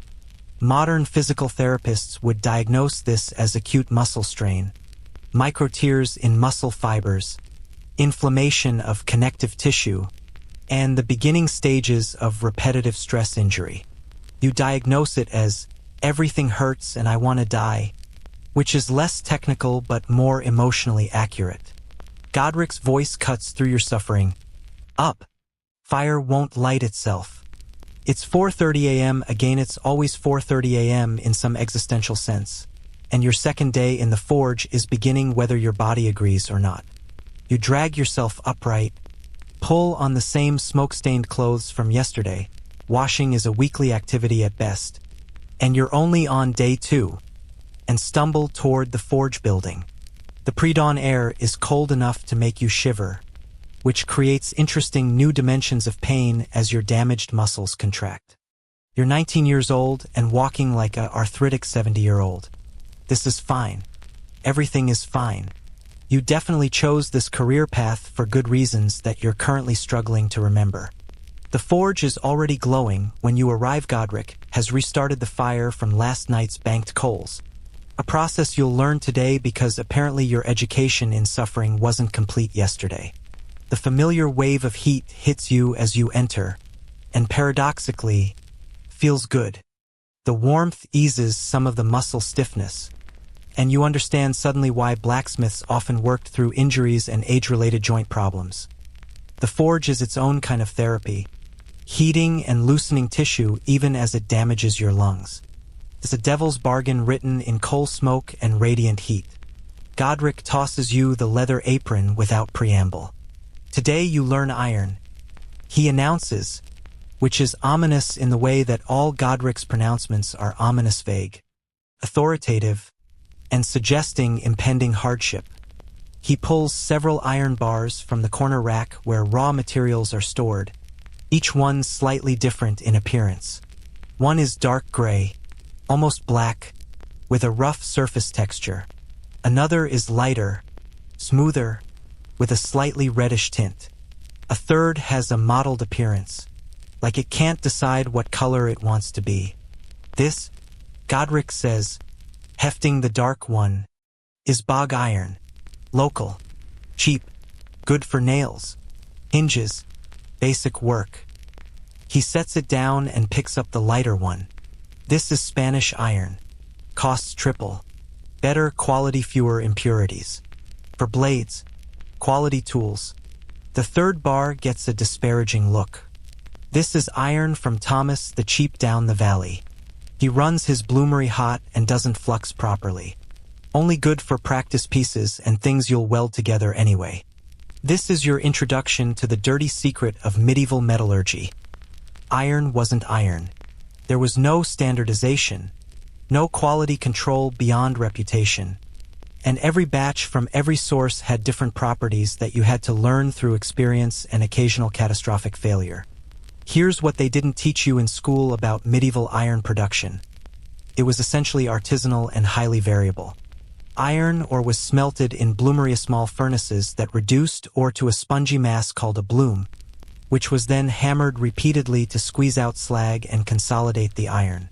The resulting product's quality depended on the ore source, the furnace temperature, the skill of the smelter, the amount of hammering it received, and approximately 1,000 other variables that nobody fully controlled. Some bloomery iron was excellent tough, workable, relatively pure. Some was garbage shot through with slag inclusions, varying carbon content, and impurities like sulfur or phosphorus that made it brittle or prone to cracking. As a blacksmith, you had to identify what you were working with based on appearance, behavior when heated, and how it responded to the hammer. Get it wrong and you'd waste hours of work on iron that would fail in use. Historians still debate the extent to which medieval smiths understood the chemistry of what they were doing versus simply memorizing empirical patterns. The answer is probably they didn't understand it at all but were very good at pattern recognition, which is honestly how most human expertise works anyway. Godric heats all 3 bars to the same orange-red temperature and pulls them from the fire simultaneously, a neat trick using 3 tongs that demonstrates his ambidextrous coordination. He hammers each one a few times on the anvil, and even your untrained ear can hear the difference. The bog iron sounds slightly dull, absorbing the hammer impacts with a thud-ting combination. The Spanish iron rings clear and bright, deforming smoothly under each strike. Thomas the Cheap's iron makes a slightly crunchy sound, and you can see small sparks at the impact points, evidence of slag inclusions being crushed and redistributed. Hear it? Godric asks. You nod, though you're hearing differences without really understanding what they mean yet.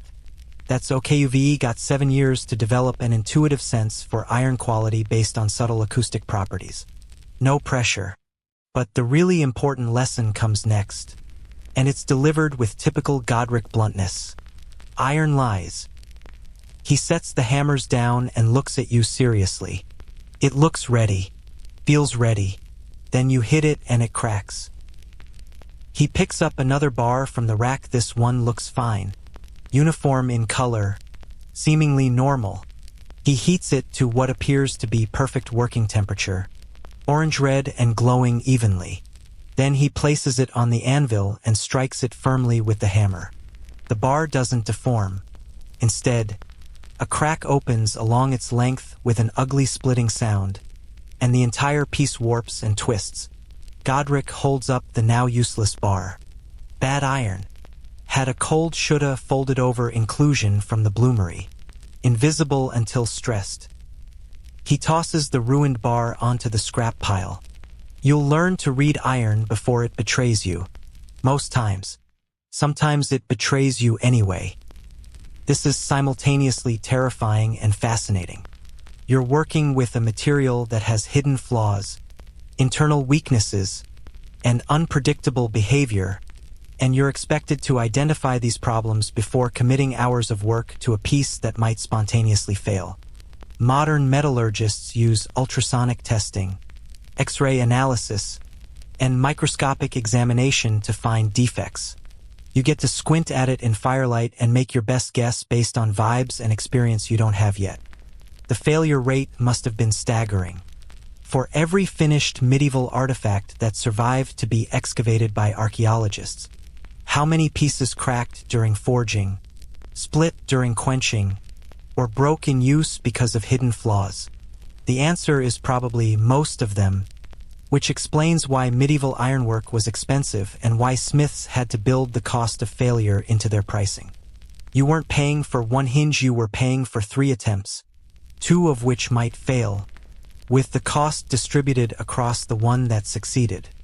Godric decides you need hands-on experience with iron varieties, which means you're going to hammer samples of each type and learn to feel the differences. He heats the bog iron first and hands you the crosspeen hammer that's already becoming unpleasantly familiar. Strike it.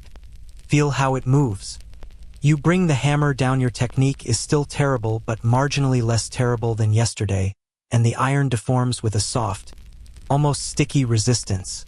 It's like hitting firm clay versus hitting harder wood. There's a tactile feedback that travels up the hammer, through your hands, into your nervous system, conveying information about the material's properties if you know how to interpret it. You don't currently, but your brain is apparently recording these sensations for future reference, building a mental library of how different metals feel that will eventually become intuition. The Spanish iron feels different, crisper, more responsive, like it's cooperating with your intentions rather than grudgingly accepting them. The impacts produce cleaner deformation with less effort. This is what quality iron does. It makes the smith's job easier, allowing more precise work with less energy expenditure. Over the course of a 12-hour day, working with good iron versus bad iron probably meant the difference between finishing tired versus finishing destroyed.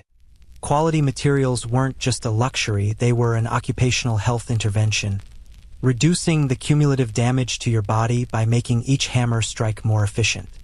Of course, good iron cost more, and customers always wanted lower prices, creating the eternal struggle between quality and economy that has apparently plagued craftsmen since the invention of commerce. Thomas the Cheap's iron feels wrong in ways you can't quite articulate. If there's an inconsistency to it, places where it deforms smoothly and places where you feel unexpected resistance, like striking a knot in wood when you're expecting clear grain. You mention this to Godric, and he actually looks impressed for maybe the first time. Good, he says. You're feeling the slag inclusions. They're harder than the iron. Don't deform the same way. Makes the metal weak, it'll crack along those inclusions under stress. He takes the hammer and demonstrates, deliberately striking an area that looks slightly off, and sure enough, a small surface crack appears. See? The metal tells you its secrets if you listen. This is the mystical side of blacksmithing that drove medieval smiths to be secretive and sometimes superstitious about their craft. They didn't have the language of material science, so they described their empirical observations in terms of the metal speaking, or revealing itself, or having a temper that needed to be understood and respected. Was it scientifically accurate? No. Did it produce effective working practices? Absolutely. The morning progresses with more iron education. Godric shows you how to test a bar's quality by heating a small section to bright orange and then bending it. Good iron bends smoothly in a gentle curve. Bad iron cracks or shows surface tears. Iron with high sulfur content, you can sometimes identify it by a reddish color when heated to certain temperatures, tends to be hot short, meaning it becomes brittle at high temperatures and will crack if worked too hot. Iron with phosphorus contamination is cold short, staying brittle at room temperature. You're absorbing information at a rate that would impress a graduate student. Except you're not writing a thesis, you're learning skills that will determine whether you can earn a living or starve, which focuses the mind wonderfully. Around mid-morning, you learn about one of the most critical and frustrating properties of iron. It scales. When iron is heated in the forge fire, the surface oxidizes, forming black iron oxide, Fe3O4, that flakes off as you hammer it. This is the scale you swept up yesterday, and you're about to discover that it's not just a cleanup annoyance, it's a fundamental challenge of ironworking. Every heating cycle removes material from your work piece through scale formation. Work a piece through 20 heating cycles, and you might lose 10 to 15% of your starting material to oxidation. This is why smiths try to minimize reheating, doing as much work as possible in each cycle. It's also why forge work requires skill. You need to plan your shaping sequence to accomplish maximum deformation before the iron cools below working temperature, but without rushing and making mistakes. The iron is literally disappearing as you work it, setting a timer on your decision-making. Godric heats a bar to demonstrate scale formation at different temperatures.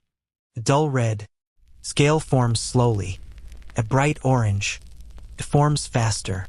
At yellow-white, approaching welding heat, the iron scales aggressively, coating itself in a thick black crust that flakes off with every hammer blow.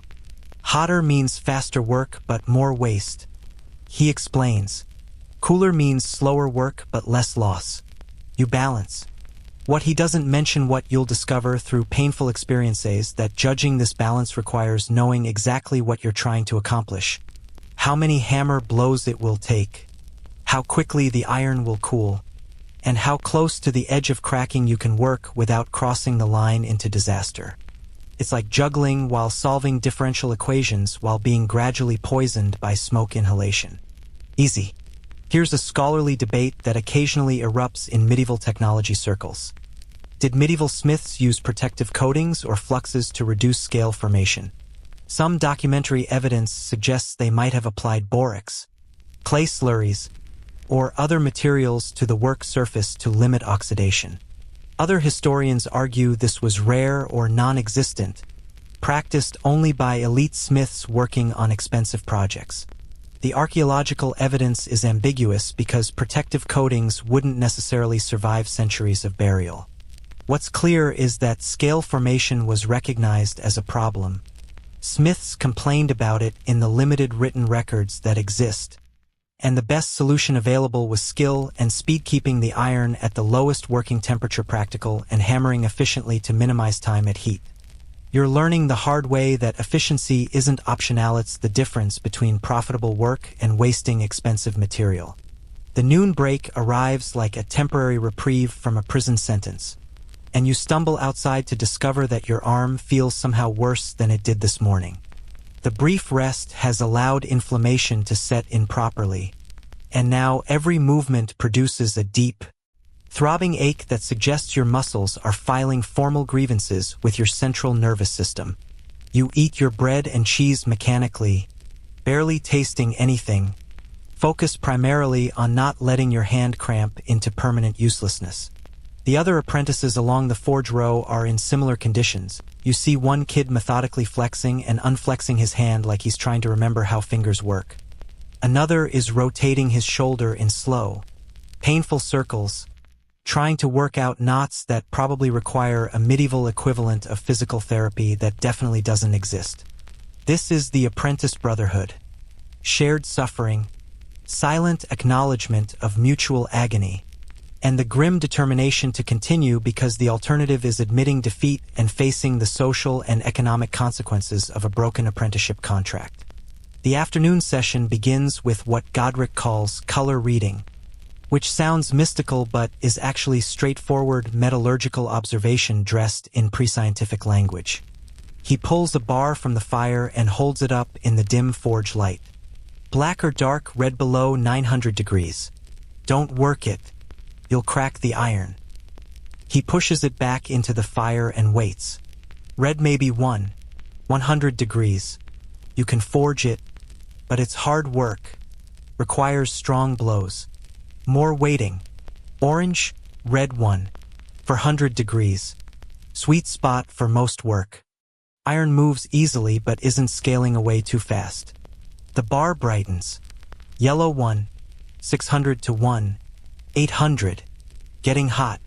Use for heavy work or forge welding preparation. Finally, yellow-white.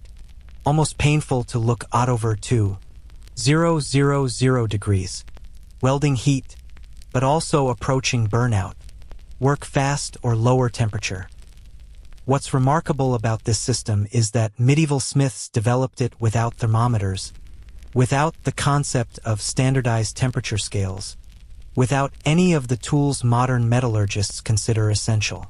They simply observed that iron changed color as it heated, correlated those colors with how the iron behaved under the hammer, and built an entire technical practice around visual assessment. The system worked, obviously it worked, since medieval smiths produced functional tools, weapons, and hardware for centuries. But it also meant that every smith had to develop this observational skill personally, calibrating their eyes to read temperature in firelight, learning to compensate for ambient light conditions, different coal types that burn at different temperatures, and their own forge's quirks. Two smiths might describe the same temperature differently based on their training and their forge setup. It was a craft tradition built on relative standards rather than absolute measurements, which explains both its resilience, it worked in any context, and its limitations. Knowledge transfer was difficult and imprecise. Godric quizzes you throughout the afternoon, pulling iron from the fire at various temperatures and asking you to identify the color. You're wrong approximately 60% of the time, which he treats as barely acceptable. You'll learn. He repeats, which is his mantra for everything you're currently terrible at.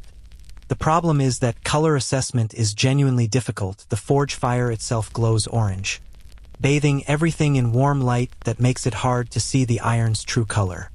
You have to look at the iron against darker backgrounds. Learn to distinguish the subtle differences between orange-red and red-orange, which sound the same but represent about 200 degrees of difference. And make these assessments quickly because the iron is cooling every second you're examining it. It's like being told to distinguish between 17 shades of blue while wearing sunglasses and being rushed. You'll get it eventually, through sheer repetition, but eventually might be 6 months from now and you need it today. The hammer comes back into play. It's always coming back into play, the central tool around which everything revolves. Godric has you working on drawing out iron, the process of lengthening a bar by hammering it along its length. This sounds simple. Hit the bar repeatedly along its axis and it gets longer while getting thinner. In practice, it requires hitting with the right force, at the right angle, spacing your blows correctly, and maintaining consistent technique as the iron cools and becomes less workable. Your attempts produce bars that are longer, technically, but also twisted, uneven in thickness, and generally unsuitable for any actual purpose. They join the growing pile of your failures, a testament to incompetence that would be embarrassing if you had the energy to feel embarrassment. You're beyond embarrassment. You're in pure survival mode, just trying to complete each task without maiming yourself or destroying anything too expensive. Here's something nobody tells you about learning blacksmithing. The knowledge doesn't enter your brain through your ears when someone explains it. It enters through your hands, your arms, your shoulders, your entire musculoskeletal system, gradually encoding patterns of movement, force, and timing that eventually become automatic. You can't think your way to good hammer technique. You have to hammer badly, repeatedly, thousands of times, until your nervous system finally constructs the correct motor program and your body starts doing the right thing without conscious instruction. This is why apprenticeships lasted 7 years, not because there was 7 years worth of information to convey, but because it took 7 years of daily practice for your body to learn skills that couldn't be taught verbally. Modern motor learning research confirms this. Complex physical skills require something like 10,000 repetitions to achieve basic competence. You're maybe 500 repetitions into a 10,000 repetition journey. The math is not encouraging. By late afternoon, your hammer technique has deteriorated back to actively dangerous as fatigue sets in. You're missing the iron entirely on maybe 1 strike in 10, clanging the hammer off the anvil face with impacts that make Godric visibly cringe. Your timing is off, your force is inconsistent, and your accuracy is that of a drunk archer shooting at a moving target in fog. Godric finally calls a halt. Enough, he says. You'll hurt yourself or worse, damage the anvil. He sets you to a different task, organizing the iron stock by type and quality. This is apparently what apprentices do when they've become too exhausted for useful work, mindless organizational tasks that keep them busy while their bodies recover marginally. You sort through iron bars, examining each one, trying to apply the lessons from today. This one has a smooth, uniform appearance, probably decent quality. This one has surface pitting and discoloration, maybe high sulfur content. This one feels slightly different in weight and balance, possibly denser iron from a better bloomery process. You're making educated guesses at best, building a mental catalog that will eventually become intuitive knowledge if you survive long enough. The work is actually meditative in a way, a break from the constant physical demands of hammering. Though your arms still ache with every movement and your lungs still burn with every smoke-filled breath. This is as close to rest as you're going to get during working hours. As evening approaches, Godric returns to a point he made earlier that deserves elaboration.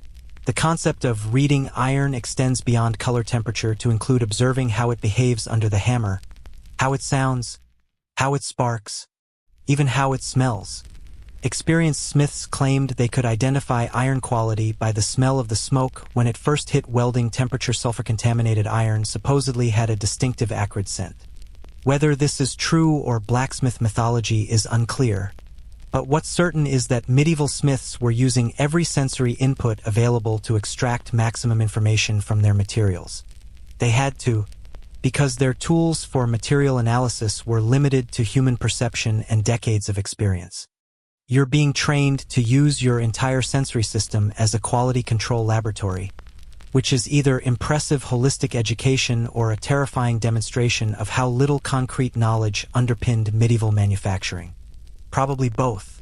The day ends with the familiar cleaning routine, though tonight Godric adds a new task: oiling tools. Apparently iron tools rust if not maintained, which seems obvious in retrospect but hadn't occurred to you because you're new to this whole working with metal thing. He shows you how to wipe down each tool with an oil-soaked rag, coating the surface to prevent oxidation. The oil is probably tallow or linseed oil, animal or plant fats being the available rust preventatives in an era before modern chemistry. It works, sort of, leaving the tools with a slightly greasy coating that smells rancid and gets on everything you touch. But rust would destroy the tools faster, so you oil them, adding one more task to the evening routine that pushes your final dismissal later into the night. By the time you're done, it's past 8 p.m. 15.5 hours after you started. Your hands are blistered, bleeding slightly through the broken blisters, and coated in a mixture of coal dust, metal particles, and oil that creates a kind of industrial paste in every skin crease. Your arms feel like they've been beaten with clubs. Your lungs are making sounds that would concern a physician if medieval physicians had stethoscopes and understood respiratory medicine, which they didn't. You stumble back to your sleeping space and collapse onto the straw mattress without even removing your filthy clothes. Sleep comes immediately, heavy and dreamless, your body shutting down to perform whatever emergency repairs it can manage in 6 hours before this whole nightmare begins again. The metal has spoken today.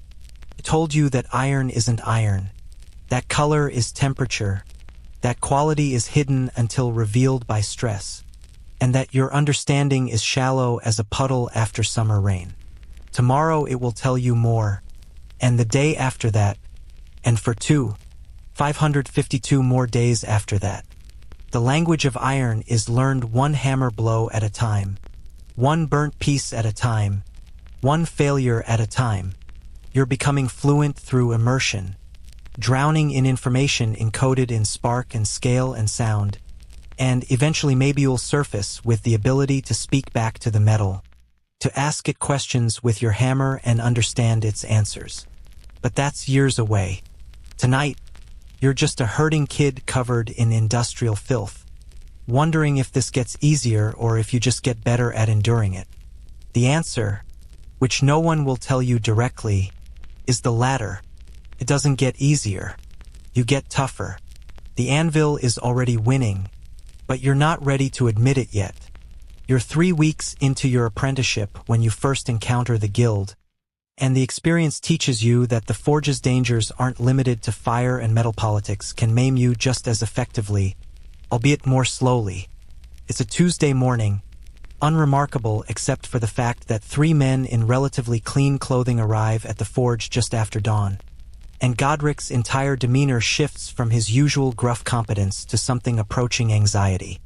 Guild inspectors, he mutters to you, keep working. Say nothing unless asked directly. Touch nothing you're not supposed to. This is more words than he's strung together in days, which tells you exactly how serious this is. You nod and retreat to the bellows, pumping steadily while trying to look simultaneously industrious and invisibly, a combination that's harder to achieve than it sounds. The Blacksmiths Guild controls everything about your profession that matters. They set the standards for apprenticeship term 7 years, no exceptions, with fees paid up front. They dictate what a master smith can charge for common items, preventing price competition that might benefit customers but would destabilize smiths' incomes. They control who can become a master. Passing the masterpiece examination requires not just skill but also guild approval, which can be withheld for political reasons having nothing to do with competence. They regulate what techniques can be used, what items can be produced, and who can work where. In theory, guilds exist to maintain quality standards and protect both craftsmen and customers. In practice, they're medieval cartels that restrict competition, enforce conformity, and occasionally destroy the livelihoods of smiths who violate their Byzantine rules.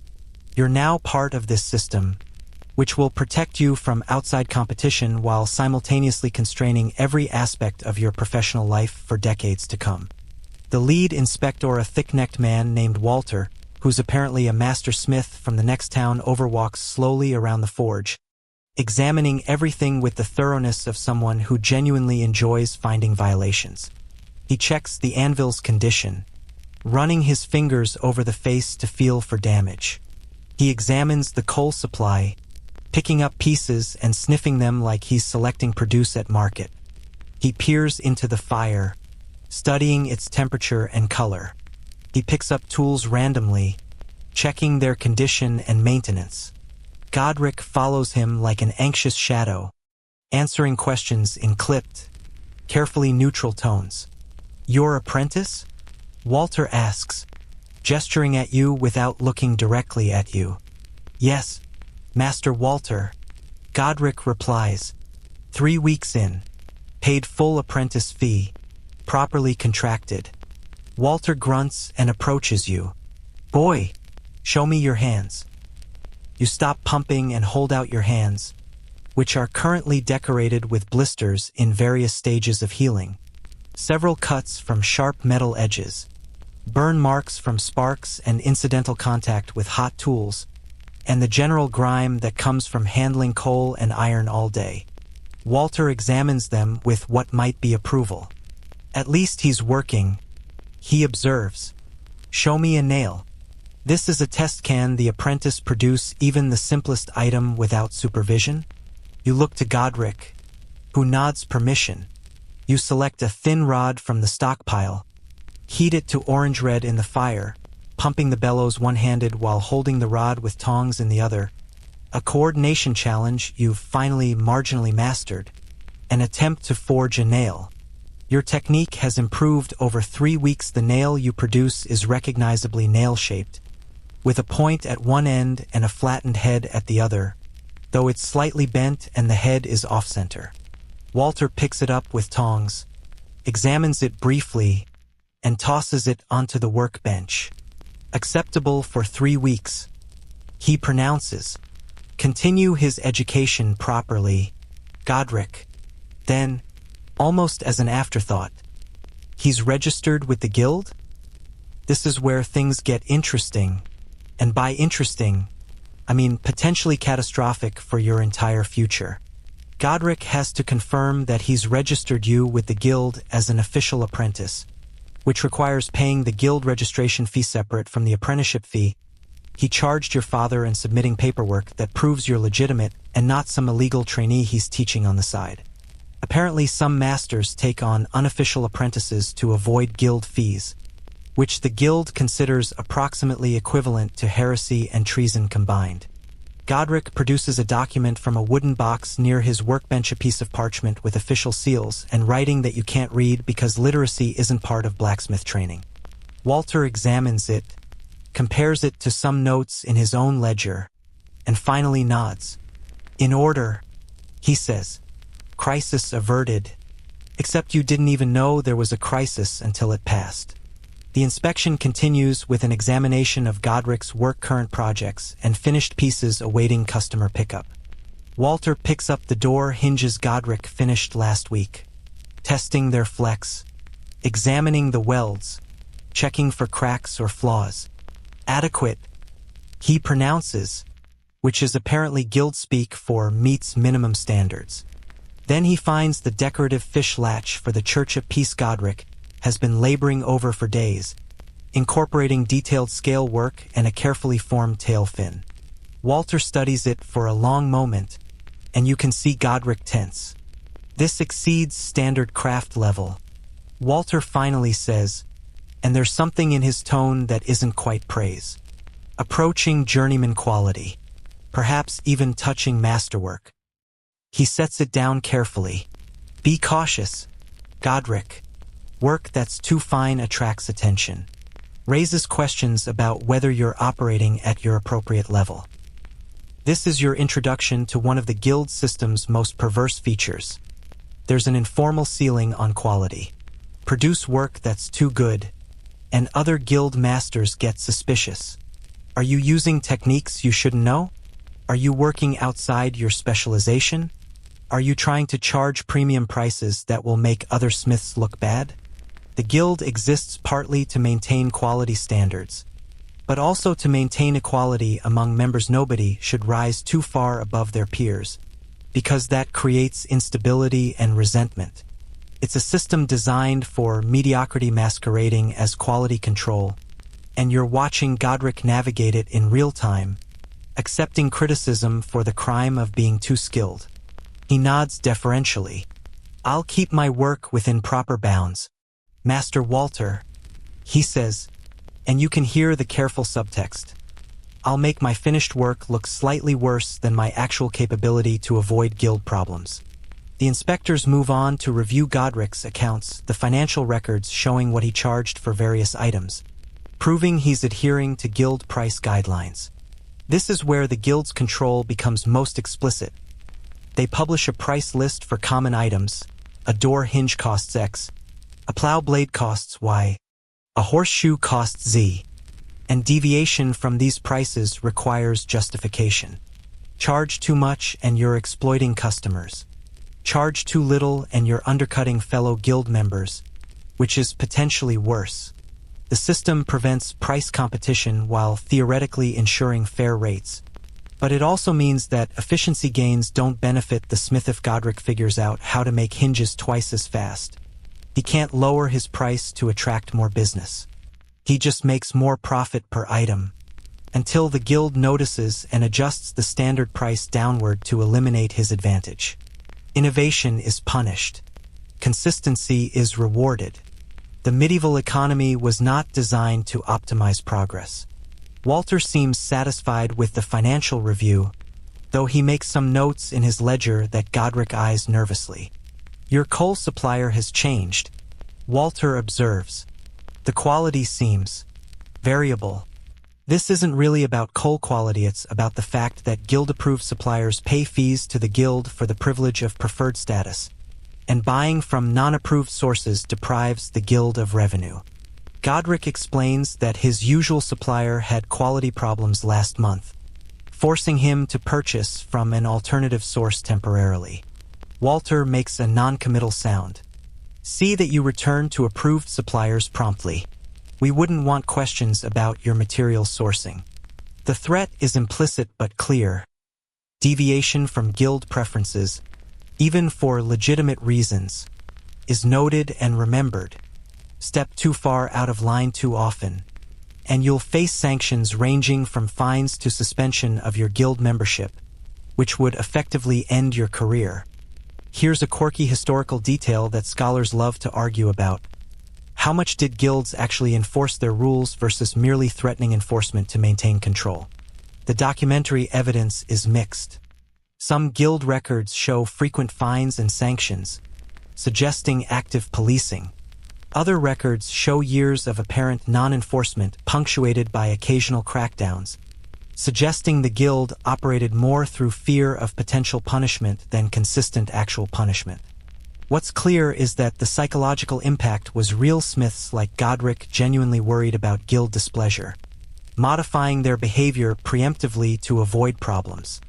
Whether Walter will actually penalize Godric for anything discovered today is almost irrelevant. The inspection itself has reinforced the guild's authority and reminded Godric of his constrained position within the system. You're learning that power doesn't require constant exercise. Sometimes the threat of power is more effective than its use. After nearly an hour, the inspection concludes with Walter delivering his assessment. Your forge is in acceptable condition. Your apprentice is being trained according to guild standards. Your accounts are in order. Your work quality is adequate. He pauses. Will return in 6 months for the next inspection. Maintain standards. Then he and his companions leave, and the tension drains from the forge like water from a punctured skin. Godric lets out a long breath and immediately busies himself with the fire, which has cooled during the inspection. Back to work, he orders, but there's a shakiness in his voice that suggests he's more rattled than he wants to admit. You return to the bellows, pumping steadily, while processing what you've just witnessed. Your entire profession is governed by an organization that can destroy you on a whim, and pleasing them requires not just competent work but political navigation, controlled quality levels, and submission to rules that often seem designed to benefit the guild more than its members. The rest of the morning passes with unusual quiet. Godric is focused intensely on his work, perhaps overcompensating for the anxiety of the inspection, and you're left to your now familiar tasks. Pumping bellows, managing the fire, holding work with tongs, and occasionally attempting simple hammer work under supervision. You're getting incrementally better at all of it. 3 weeks of repetition have begun the slow process of encoding skills into muscle memory, but you're also accumulating damage at a rate that concerns you when you let yourself think about it. Your hands have developed calluses in strategic locations, which is good, but also chronic pain in your joints, which is less good. Your shoulders and back ache constantly from the repetitive motions. Your lungs produce a concerning amount of dark-colored mucus every morning. You're 19 years old and your body already feels used up, and you've got 6 years and 49 weeks remaining in your apprenticeship. The math remains discouraging. Around midday, a customer Aravisa merchant who wants to commission a set of iron bands for a barrel, and he wants to negotiate price. This is where Godric's guild constraints become operationally relevant. The standard guild price for barrel bands of the specified size is fixed, but the merchant wants a discount for ordering a complete set.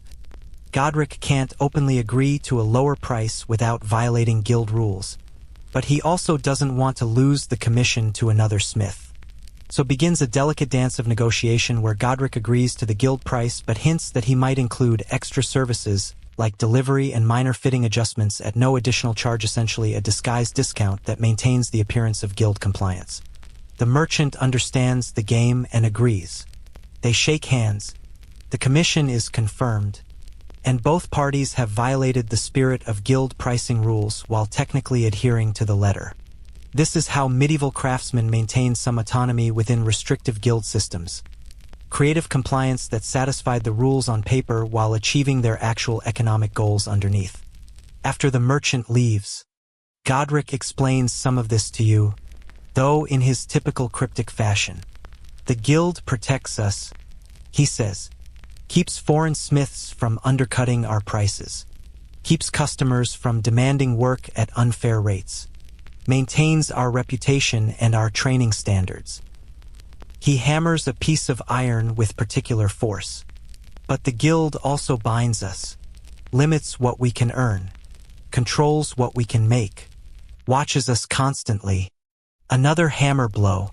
You learn to work within the bindings, find the gaps, do what you must while appearing to do what you should.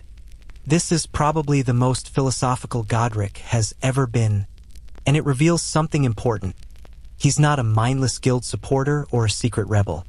He's a pragmatist navigating a system he didn't create and can't change, trying to maximize his autonomy within constraints he's forced to accept. This is the reality for most medieval craftsmen, not enthusiastic participants in guild structures or revolutionary opponents, but people trying to make a living within the rules they're given, bending them where possible but not breaking them enough to face consequences. The afternoon brings your introduction to another aspect of guild control: technical secrets. Godric is working on a project that requires forge welding, and as he prepares the pieces, he sends you outside on a sudden errand to fetch water from the well.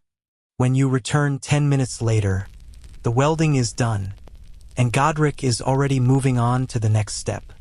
You realize immediately what happened. He performed a critical technique while you were conveniently absent, preventing you from learning it yet. This isn't Personalit's guild policy. Certain advanced techniques are supposed to be taught only after an apprentice has proven trustworthy and has reached specific milestones in their training. Teaching them too early risks the apprentice leaving and spreading the knowledge outside proper channels. Or worse, the apprentice might fail the technique and damage materials while not being skilled enough to recognize why it failed. So masters gatekeep their knowledge, revealing it gradually over the apprenticeship term, ensuring apprentices can't short-circuit the system and set up shop without proper preparation. This secrecy extends to specialized knowledge that gives individual smiths competitive advantages. Godric probably has techniques for heat treatment, alloy addition, or forging efficiency that he learned from his master and hasn't shared with anyone else. These aren't written down. Writing is expensive and most smiths can't read anyway, so they exist only in the memories and muscle patterns of craftsmen who guard them jealously. Some smiths take their secrets to the grave, either because they die before passing them on or because they deliberately withhold information to prevent competition even from their own former apprentices. This is why medieval technological progress was so slow. Instead of open sharing and collaborative improvement, knowledge was hoarded and compartmentalized. Every generation had to partially reinvent techniques because transmission was incomplete and controlled. You're part of this system now, simultaneously receiving valuable training and being deliberately kept ignorant of things Godric knows but won't teach you yet. It's frustrating and inefficient, but it's also how craft guilds maintained their economic power by ensuring that becoming skilled required years of supervised access to knowledge that was kept artificially scarce. Late afternoon brings a visitor who represents another aspect of guild power, a journeyman smith looking for work. His name is Edmund. He's maybe 25, and he's traveling from town to town seeking employment with various masters. This is the journeyman stage, having completed an apprenticeship. A smith becomes a journeyman who works for masters while theoretically accumulating the money and reputation needed to eventually open their own forge and become a master themselves. Edmund shows Godric his journeyman papers guild documentation proving he completed a legitimate apprenticeship and passed his journeyman examination. Godric examines the papers, asks Edmund a few technical questions to verify his knowledge, and then declines to hire him. No work available currently, Godric explains. Though you know this isn't entirely true, Godric is swamped with commissions and could definitely use help. The real reason becomes clear after Edmund leaves. Can't afford a journeyman's wages right now, Godric mutters. And if I hire him, the guild expects me to keep him employed for a minimum term. Can't just use him for busy periods and let him go. This reveals the economics of the craft system. Journeymen are expensive relative to apprentices. An apprentice works essentially for free after the upfront fee is paid, receiving only room, board, and training. A journeyman commands actual wages, daily rates set by guild standards plus room and board. For a small operation like Godric's, hiring a journeyman is a significant financial commitment that only makes sense during extended busy periods or when the master is sick or injured and needs someone to maintain production. Most masters operate with just 1 or 2 apprentices at various stages of training, providing cheap labor while theoretically preparing the next generation of craftsmen. The journeyman stage is supposed to be a bridge to mastery, but in practice, many journeymen spend decades traveling, working temporary positions, never accumulating enough capital or guild approval to establish their own forges.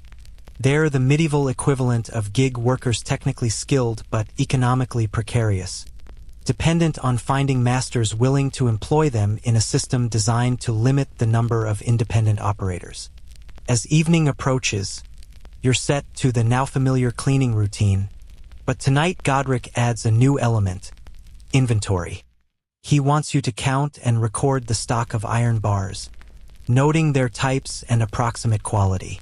This requires examining each bar, categorizing it based on the classification system you've been learning, and making tally marks on a piece of slate you can't write, but you can make counting marks. It's tedious work that takes nearly an hour, but it's also educationally reinforced to handle and assess dozens of iron samples, reinforcing your developing intuition for material quality. Some bars are clearly superior, smooth, uniform, well consolidated. Others are obviously problematic, pitted, variable in color, lighter than they should be, suggesting high slag content. Most fall somewhere in between, requiring judgment calls that you make with limited confidence but growing familiarity. The inventory reveals something interesting. Godric maintains a much larger stock of iron than you'd expect for a small forge operation. When you mention this carefully, because apprentices don't usually question masters about business decisions, he explains, iron supply isn't reliable.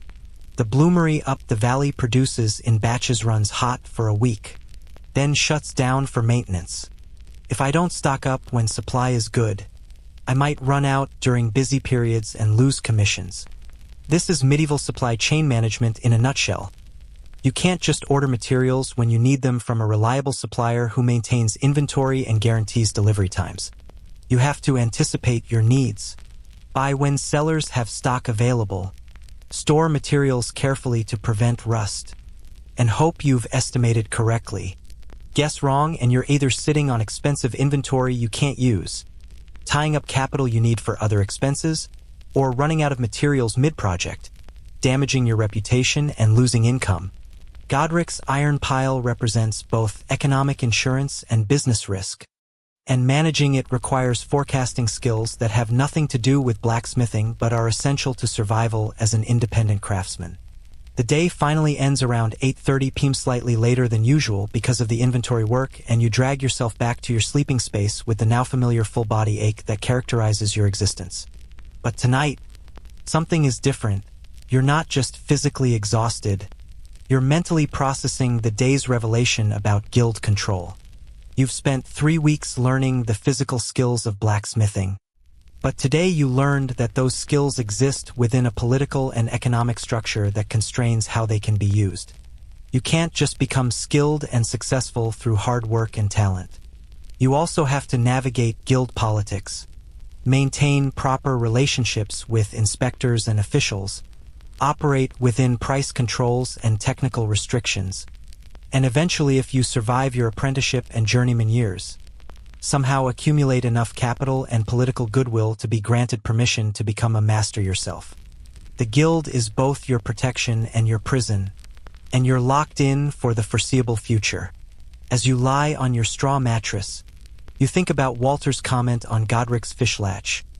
Work that's too good attracts negative attention. This seems backward-shouldered excellence be rewarded? But you're beginning to understand the guild logic. If some smiths can produce significantly better work, it undermines the idea that guild membership guarantees quality. It suggests that skill levels vary widely within the guild, which threatens the collective bargaining power that comes from presenting a united front of equally competent craftsmen. So excellence must be controlled, kept within acceptable bounds, prevented from disrupting the system. It's a recipe for stagnation, and you're part of it now, learning skills that you'll be discouraged from fully developing if they exceed guild expectations. The anvil doesn't just win through physical damage. It wins through systemic constraints that limit how high you can rise even if your body somehow survives the work. The guild's shadow stretches across your future, dark and cold. You've got 6 years and 49 weeks remaining in your apprenticeship, followed by an indeterminate journeyman period, followed by the uncertain possibility of achieving master status and opening your own forge where you'll face all the same constraints Godric faces now. The path is long, the obstacles are numerous, and success requires not just skill but political navigation, economic luck, and the guild's arbitrary approval. You're 19 years old and already tired in ways that sleep won't fix. Tomorrow you'll return to the forge, pump the bellows, swing the hammer, breathe the smoke, and continue the slow march toward a destination that's simultaneously more complicated and less rewarding than you imagined when you started. The guild protects you. The guild binds you. The guild is forever, or at least it will feel that way for the next 7 years of your life. Remember that fish latch and the crime of excellence? You'll think about it often in the years ahead. Every time you're tempted to try your hardest, and then remember that your hardest might be too hard, might attract the wrong attention, might violate invisible rules you won't know exist until you've broken them. The craft isn't just about metal. It's about knowing your place, accepting your limits, and surviving within a system designed more for control than for flourishing. But that's tomorrow's problem. Tonight, you sleep the heavy sleep of someone who's worked 15 hours and discovered that the chains binding them are more subtle and more comprehensive than the obvious ones. The guild has spoken. You've learned to listen. It's been 6 weeks since you started, and your body has finally begun cataloging its injuries with the systematic thoroughness of a particularly vindictive accountant. You Wakeas always, at 4:30 am, immediately conduct the morning inventory. Both hands have blisters that have calloused over, then blistered again underneath the calluses, creating a layered geology of damage. Your right thumb has a splinter of metal embedded under the nail that you can't extract and have decided to just live with until it works its way out or causes an infection, whichever comes first. Your left forearm has a burn scar from where you accidentally brushed against a piece of cooling iron 3 days ago. The wound has sealed but throbs with a deep ache that suggests it's not healing properly. Both shoulders feature a grinding sensation when you rotate them, probably early-stage joint damage from repetitive hammer work. And today, you notice something new. Your fingers are tingling, a pins and needles sensation that doesn't go away when you flex them. This is probably nerve compression from gripping tools too tightly for too long. And it's the kind of injury that medieval medicine has absolutely no treatment for beyond stop doing the thing that's causing it, which isn't an option when the thing is your entire job. The morning routine proceeds, as usual. Stumble to the forge, tie on the filthy apron, pump the bellows while Godric rekindles the fire, but today brings a new horror. You're going to learn about metal splinters in depth through the pedagogical method of experiencing them extensively. Godric is working on a batch of tools that require grinding and filing, processes that produce microscopic metal particles that become airborne and then embed themselves in any exposed skin. He hands you a filia length of steel covered in diagonal ridges that act as tiny cutting teeth and shows you how to push it across the workpiece to remove material and refine shapes. Press forward. Lift on the return. He instructs. Files only cut in one direction. Don't saw back and forth or you'll dull it. You nod and begin filing a piece of iron that needs to be smoothed before welding. And within minutes you understand why this task is traditionally given to apprentices. It's tedious, physically demanding, and produces clouds of fine metal dust that infiltrate everything. The file rasps against the iron, producing a metallic screech that sets your teeth on edge and sending a spray of tiny steel particles into the air. Some of these particles are large enough to see little curls and flakes that fall to the floor or onto your apron. Others are invisible, microscopic fragments that float on air currents and then settle on any available surface, including your skin. Within 20 minutes of filing, your forearms are covered in tiny black dots, metal splinters too small to extract individually but numerous enough to create a rash-like appearance.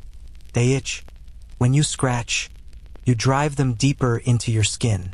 When you don't scratch, they itch more intensely. This is your introduction to one of the forge's most insidious ongoing injuries: slow metal contamination of your tissue.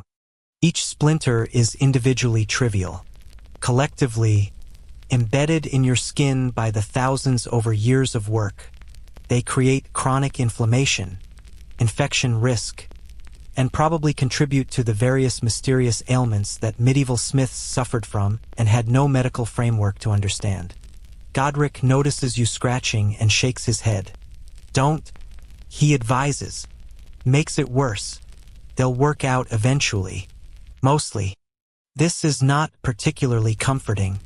especially when you notice that his own arms are discolored with what looks like permanent dark spots under the skin metal particles that never worked their way out, becoming essentially tattooed into his flesh over decades of forge work. You're looking at your future. Skin impregnated with the physical evidence of your trade, marked permanently by the materials you work with. Modern metallurgists who study medieval blacksmith remains sometimes find elevated heavy metal levels in bone tissue, suggesting that smiths literally became part metal over their careers, absorbing trace amounts of iron, lead, arsenic, and other elements through skin contact, inhalation, and possibly accidental ingestion when eating with contaminated hands.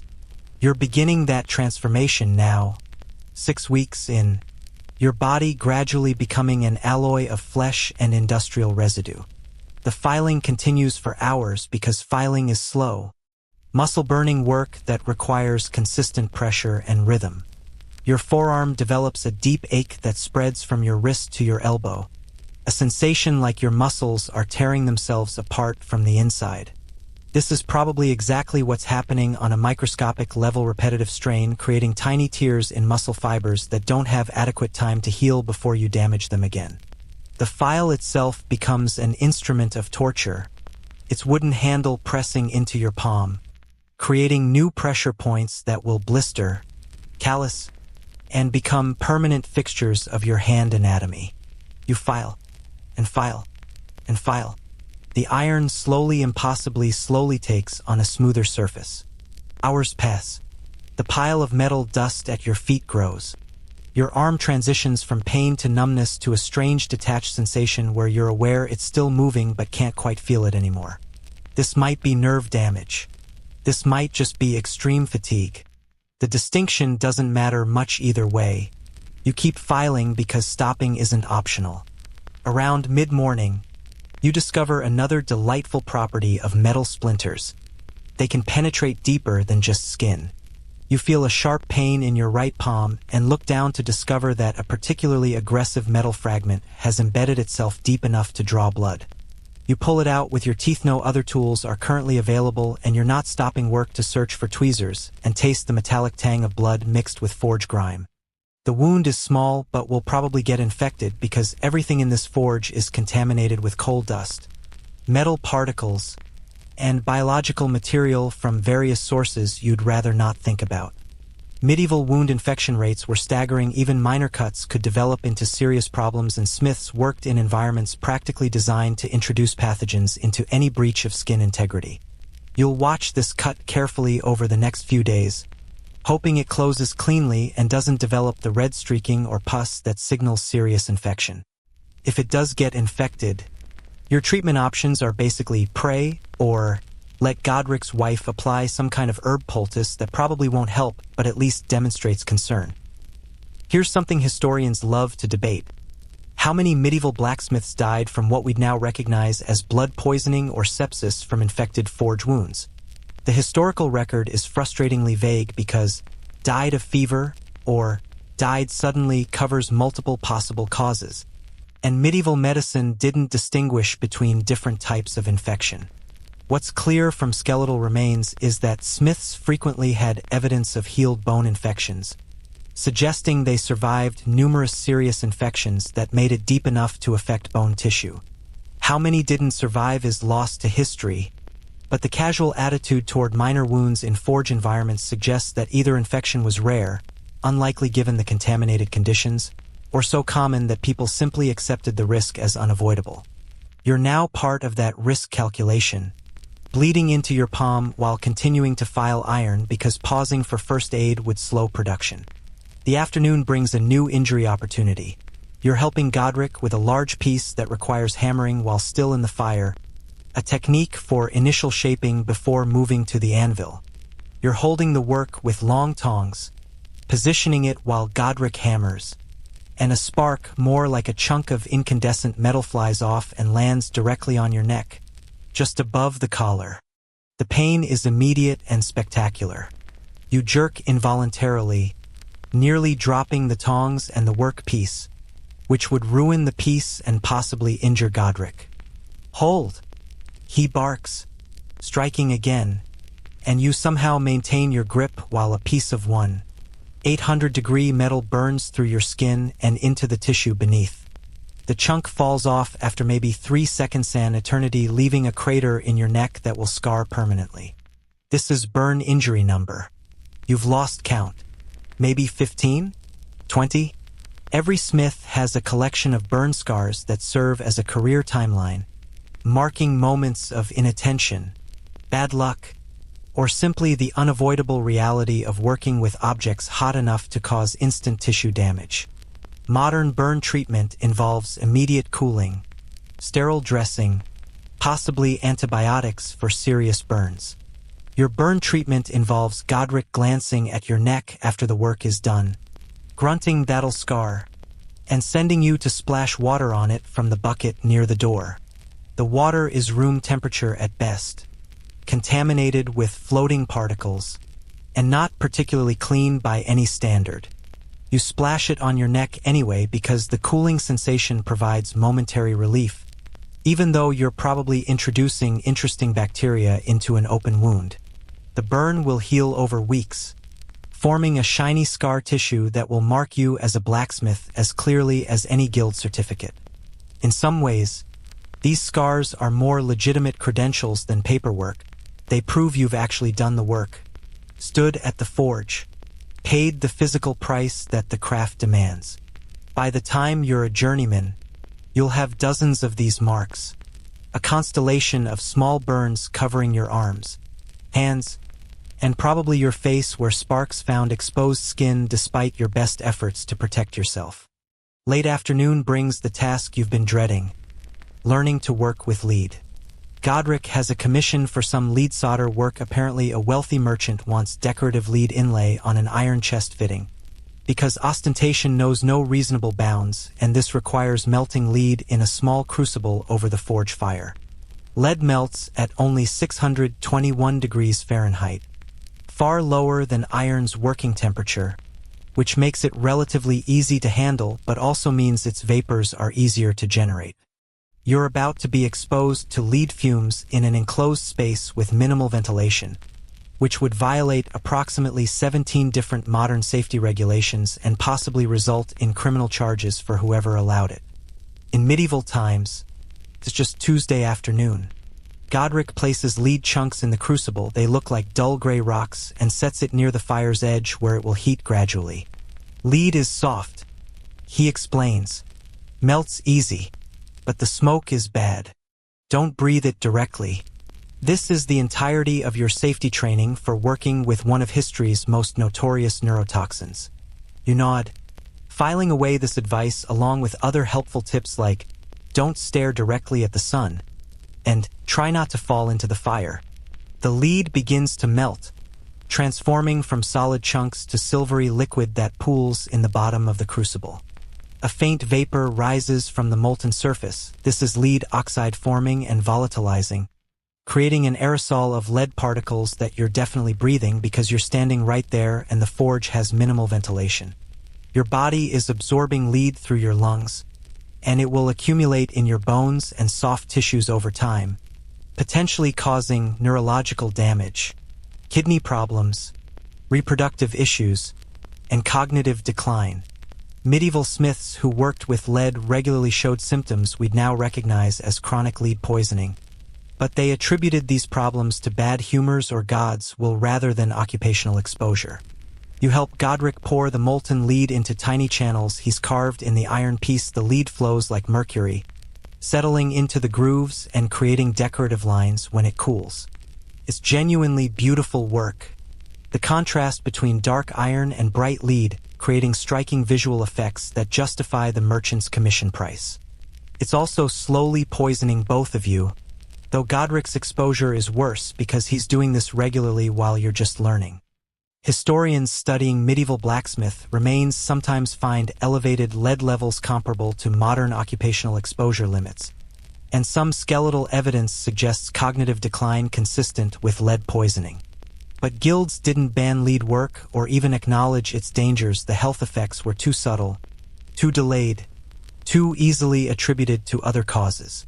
So smiths worked with lead, brass, which often contained lead, and pewter, which was mostly lead-tin alloy, gradually accumulating neurotoxin while producing objects that medieval society valued. Your brain is currently absorbing lead. This will have consequences decades from now that you'll never connect to this afternoon's decorative inlay work. The forge kills slowly, in layers, through accumulated exposure that no one recognizes as causation. After the lead work, you're sent outside to organize the scrap metal pilia collection of failed projects, broken tools, worn-out items, and miscellaneous iron fragments that will eventually be reheated and reworked into new pieces. This is both a relief, fresh air, no smoke directly in your face, and another injury opportunity, because scrap metal includes sharp edges, rust flakes, and fragments that range from finger size to large enough to cause serious injury if you drop it on your foot. You sort carefully, creating piles by approximate quality and size, trying to assess which pieces are worth reforging and which are too contaminated or damaged. Your hands are protected only by their accumulated calluses. Gloves would be nice, but leather gloves are expensive and not really budgeted for apprentices who are expected to just develop thicker skin literally and figuratively. About 20 minutes into the sorting, you encounter a piece of iron that's developed a particularly aggressive rust coating. As you pick it up, a large flake of rust iron oxide breaks off and slices across your palm, creating a shallow but lengthy cut from thumb to wrist. Rust cuts are particularly concerning because rust often contains Clostridium tetani, the bacteria that causes tetanus, though obviously you don't know this because germ theory won't be developed for another 5 centuries. What you know is that rust cuts go bad more often than clean metal cuts, turning infected and causing serious problems. The cut is bleeding steadily, dripping onto the ground, and you have decisions to make. Keep working and risk getting blood all over the scrap metal, or stop and address the wound properly. You compromise by ripping a strip of fabric from the already disintegrating bottom of your shirt and wrapping your hand tightly, applying pressure to slow the bleeding. This will probably work, or possibly introduce textile fibers into the wound that will cause infection. Medieval first aid was creative but not necessarily effective. The hand wrapping slows you down considerably. Sorting metal one-handed is challenging, but you continue because stopping would require explaining the injury to Godric and probably getting yelled at for carelessness. By the time you finish the sorting task, your makeshift bandage is thoroughly soaked with blood, and your hand is throbbing with a deep ache that suggests you've done more damage than a simple surface cut. You'll need to clean this properly tonight. Assuming properly means anything in an environment where clean water is a relative term and sterile isn't even a concept. The cut will probably scar, adding to your growing collection. Maybe it will get infected. There's maybe a 30% chance, in which case you'll develop a fever, feel terrible for a week, and possibly die if it gets bad enough. Or maybe your immune system will handle it and you'll be fine apart from another scar. Medieval medicine is basically see what happens and hope for the best, which is less reassuring than modern healthcare but significantly more realistic about the uncertainty of biological outcomes. Evening approaches, and with it comes the realization that today has been particularly brutal on the injury front. Metal splinters throughout your arms, a burn on your neck, lead exposure, and a significant cut on your palm. This is a bad day, but not an exceptionally bad day. It's just the normal accumulation of forge-related damage that occurs when you're working with hot metal, sharp tools, toxic materials, and minimal safety equipment for 15 hours. Tomorrow might be better or worse, but the average is this: constant low-grade injuries, occasional serious injuries, cumulative damage that adds up faster than your body can repair itself. You're 19 years old and collecting scars and embedded metal fragments like other people your age might collect. Well, medieval 19-year-olds don't really collect anything because material possessions are minimal and expensive, but you get the idea. Your body is becoming a museum of occupational damage, and the collection is still in its early stages. The cleaning routine tonight includes attention to your various injuries. You rinse the neck burn with water, hoping it doesn't get infected. You try to pick some of the more visible metal splinters from your arms using a needle heated in the forge fire, minimal sterilization. But better than nothing. You unwrap your hand and discover the cut has finally stopped bleeding, leaving a gaping wound that you really should probably close somehow but have no means to do so. You rewrap it with a cleaner piece of fabric and hope your body's healing processes are up to the challenge. This is your evening medical routine, and it will become as familiar as pumping the bellows or swinging the hammer. Assessing damage, doing minimal treatment, hoping for the best. You're your own healthcare provider in an era when healthcare barely exists, and your treatment options are limited to clean it with questionable water and wait and see if you develop fever. Before sleep, you sit on your mattress and take inventory of the day's damage in context of the larger pattern. 6 weeks in, you've accumulated multiple burn scars, embedded metal particles throughout your arms and hands, probable early-stage joint damage, chronic respiratory issues from smoke inhalation, possible lead exposure effects, and now a cut that might become your first serious infection. This is the baseline. This is what happens when everything goes relatively well. Serious accidents, broken bones, severe burns, amputated fingers are still in your future, probabilistically speaking. Most medieval blacksmiths experienced at least one major injury during their career. You're overdue for yours, though you're hoping to delay it as long as possible, ideally forever, though statistics suggest this hope is optimistic at best. You lie down, trying to find a position where your hand doesn't throb too badly and your neck burn doesn't press against anything. Sleep comes slowly tonight, interrupted by pain signals from multiple body parts that are all filing formal complaints about today's activities. Tomorrow you'll wake at 4:30 a.m. and do it again.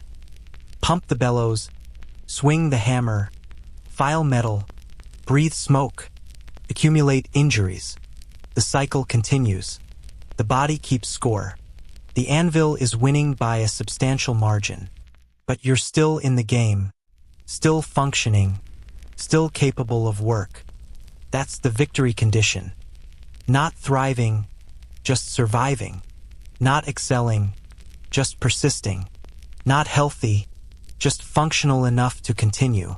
The afternoon's catalog of injuries settles into your flesh, becoming part of you, joining the accumulated damage from previous weeks. You're being slowly destroyed and rebuilt simultaneously, your body constantly trying to heal damage that you're constantly recreating. This is the Forge's bargain. It teaches you skills while systematically breaking down your physical form. In 6 years and 48 weeks, when your apprenticeship ends, you'll be skilled assuming you survive that long, but you'll also be damaged in ways that will affect you for whatever remains of your life. The question isn't whether the forge will hurt you. The question is whether it will hurt you slowly enough that you can complete your training before the accumulated damage makes further work impossible. Tonight, the answer is still yes. Your body is still functional.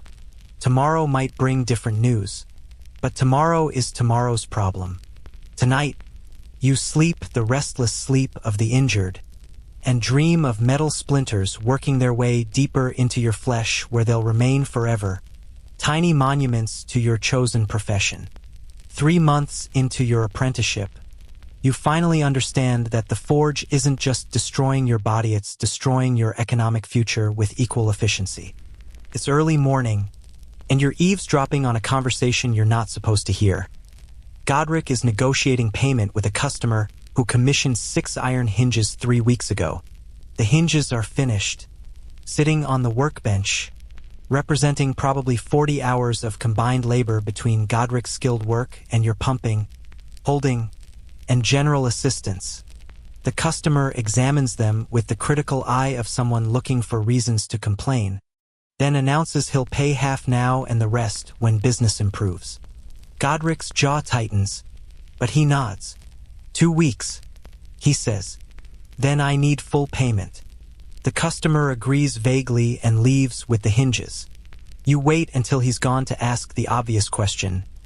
What if he doesn't pay in 2 weeks? Godric's expression answers before his words do. Then I chase him for months, or I write it off as loss, or I complain to the guild who'll eventually pressure him, assuming he hasn't left town by then. This is your introduction to the economics of medieval craftsmanship. You do the work up front, deliver the product, and then hope that the customer actually pays the agreed price within a reasonable time frame. There's no deposit system, no payment on delivery requirement, no real enforcement mechanism beyond social pressure and guild intervention that might happen eventually if you're lucky. Customers, especially wealthy ones, understand they have leverage because craftsmen need their business and can't afford to refuse commissions or demand unfavorable payment terms. So they pay late, or partially, or sometimes not at all, and craftsmen absorb these losses while continuing to produce because stopping production means definitely having no income rather than possibly having delayed income. Godric estimates that maybe 20% of his invoices are paid more than a month late, and maybe 5% never get paid at all. That's pure lost materials and labor invested with zero return, and it has to be compensated for by charging other customers slightly more, which they resist, creating a cycle of economic precarity disguised as skilled craftsmanship. The morning's work includes calculating costs for a new commission. A wealthy merchant wants decorative iron grill work for a window, and Godric needs to provide a price estimate. He walks you through the calculation, which is illuminating in its bleakness. The raw iron will cost approximately 2 days of a laborer's wages. The coal to heat and work it will cost another day's wages. The time required, Godric estimates 5 full days of work, represents significant opportunity cost because he can't take other commissions while working on this. His guild membership fees, forge maintenance, tool replacement, and other overhead need to be factored in. When you add it all up, the commission needs to pay roughly 12 days worth of labor wages to break even, and ideally 15 to 20 days worth to provide actual profit that Godric can use to, feed his family and survive. The guild's suggested price for this type of work? About 14 days worth of wages. So Godric can either charge the guild rate and make minimal profit, or try to negotiate higher and risk losing the commission to another smith who'll work cheaper. He decides to quote 15 days wages and see if the merchant negotiates down. This is optimistic pricing that assumes everything goes perfectly. No mistakes that require redoing work. No iron bars that crack and need replacement. No tools that break during the project. No unexpected delays. In reality, something always goes wrong. That perfect 5-day timeline will probably stretch to 6 or 7 days as complications arise. The 14 days wages break-even cost will probably increase to 16 or 17 days as additional expenses emerge. So Godric's profit margin, if the merchant even accepts the 15-day quote, will be razor thin. Maybe enough to feed his family for a week if he's lucky. And this is for skilled, custom decorative work that requires years of training to execute properly. This is him operating at peak capability, doing exactly the kind of work he's trained for, and the economic return is barely above subsistence level. You're watching your future unfold in real time. 7 years of brutal training leading to a career of endless work for marginal compensation. Always one bad month away from genuine financial crisis. The merchant arrives in the afternoon to discuss the quote, and you watch Godric transform into a negotiator, deploying skills that have nothing to do with metalworking. He explains the complexity of the design, emphasizes the quality of materials he'll use, mentions his guild membership and reputation, all while maintaining a careful balance between confidence and deference. The merchant listens, then counters with an offer of 12 days wages below break-even, but not insultingly so. Godric explains that he can't work for that price and maintain quality standards. The merchant hints that another smith might be willing. Godric stands firm, though you can see the tension in his shoulders. They eventually settle on 13 days' wages, which is probably still below actual break-even but close enough that Godric can justify accepting it if everything goes perfectly and he works efficiently. They shake hands. The commission is confirmed. Godric has just agreed to work 6 or 7 days for compensation that might cover his costs with essentially zero profit. Because turning down the work means definitely having no income from this opportunity, whereas accepting it means possibly breaking even or even making a tiny profit if luck favors him. After the merchant leaves, Godric sits heavily on the workbench and rubs his face. That's how it is, he says to you, which is the closest he's come to admitting the economic reality of his profession.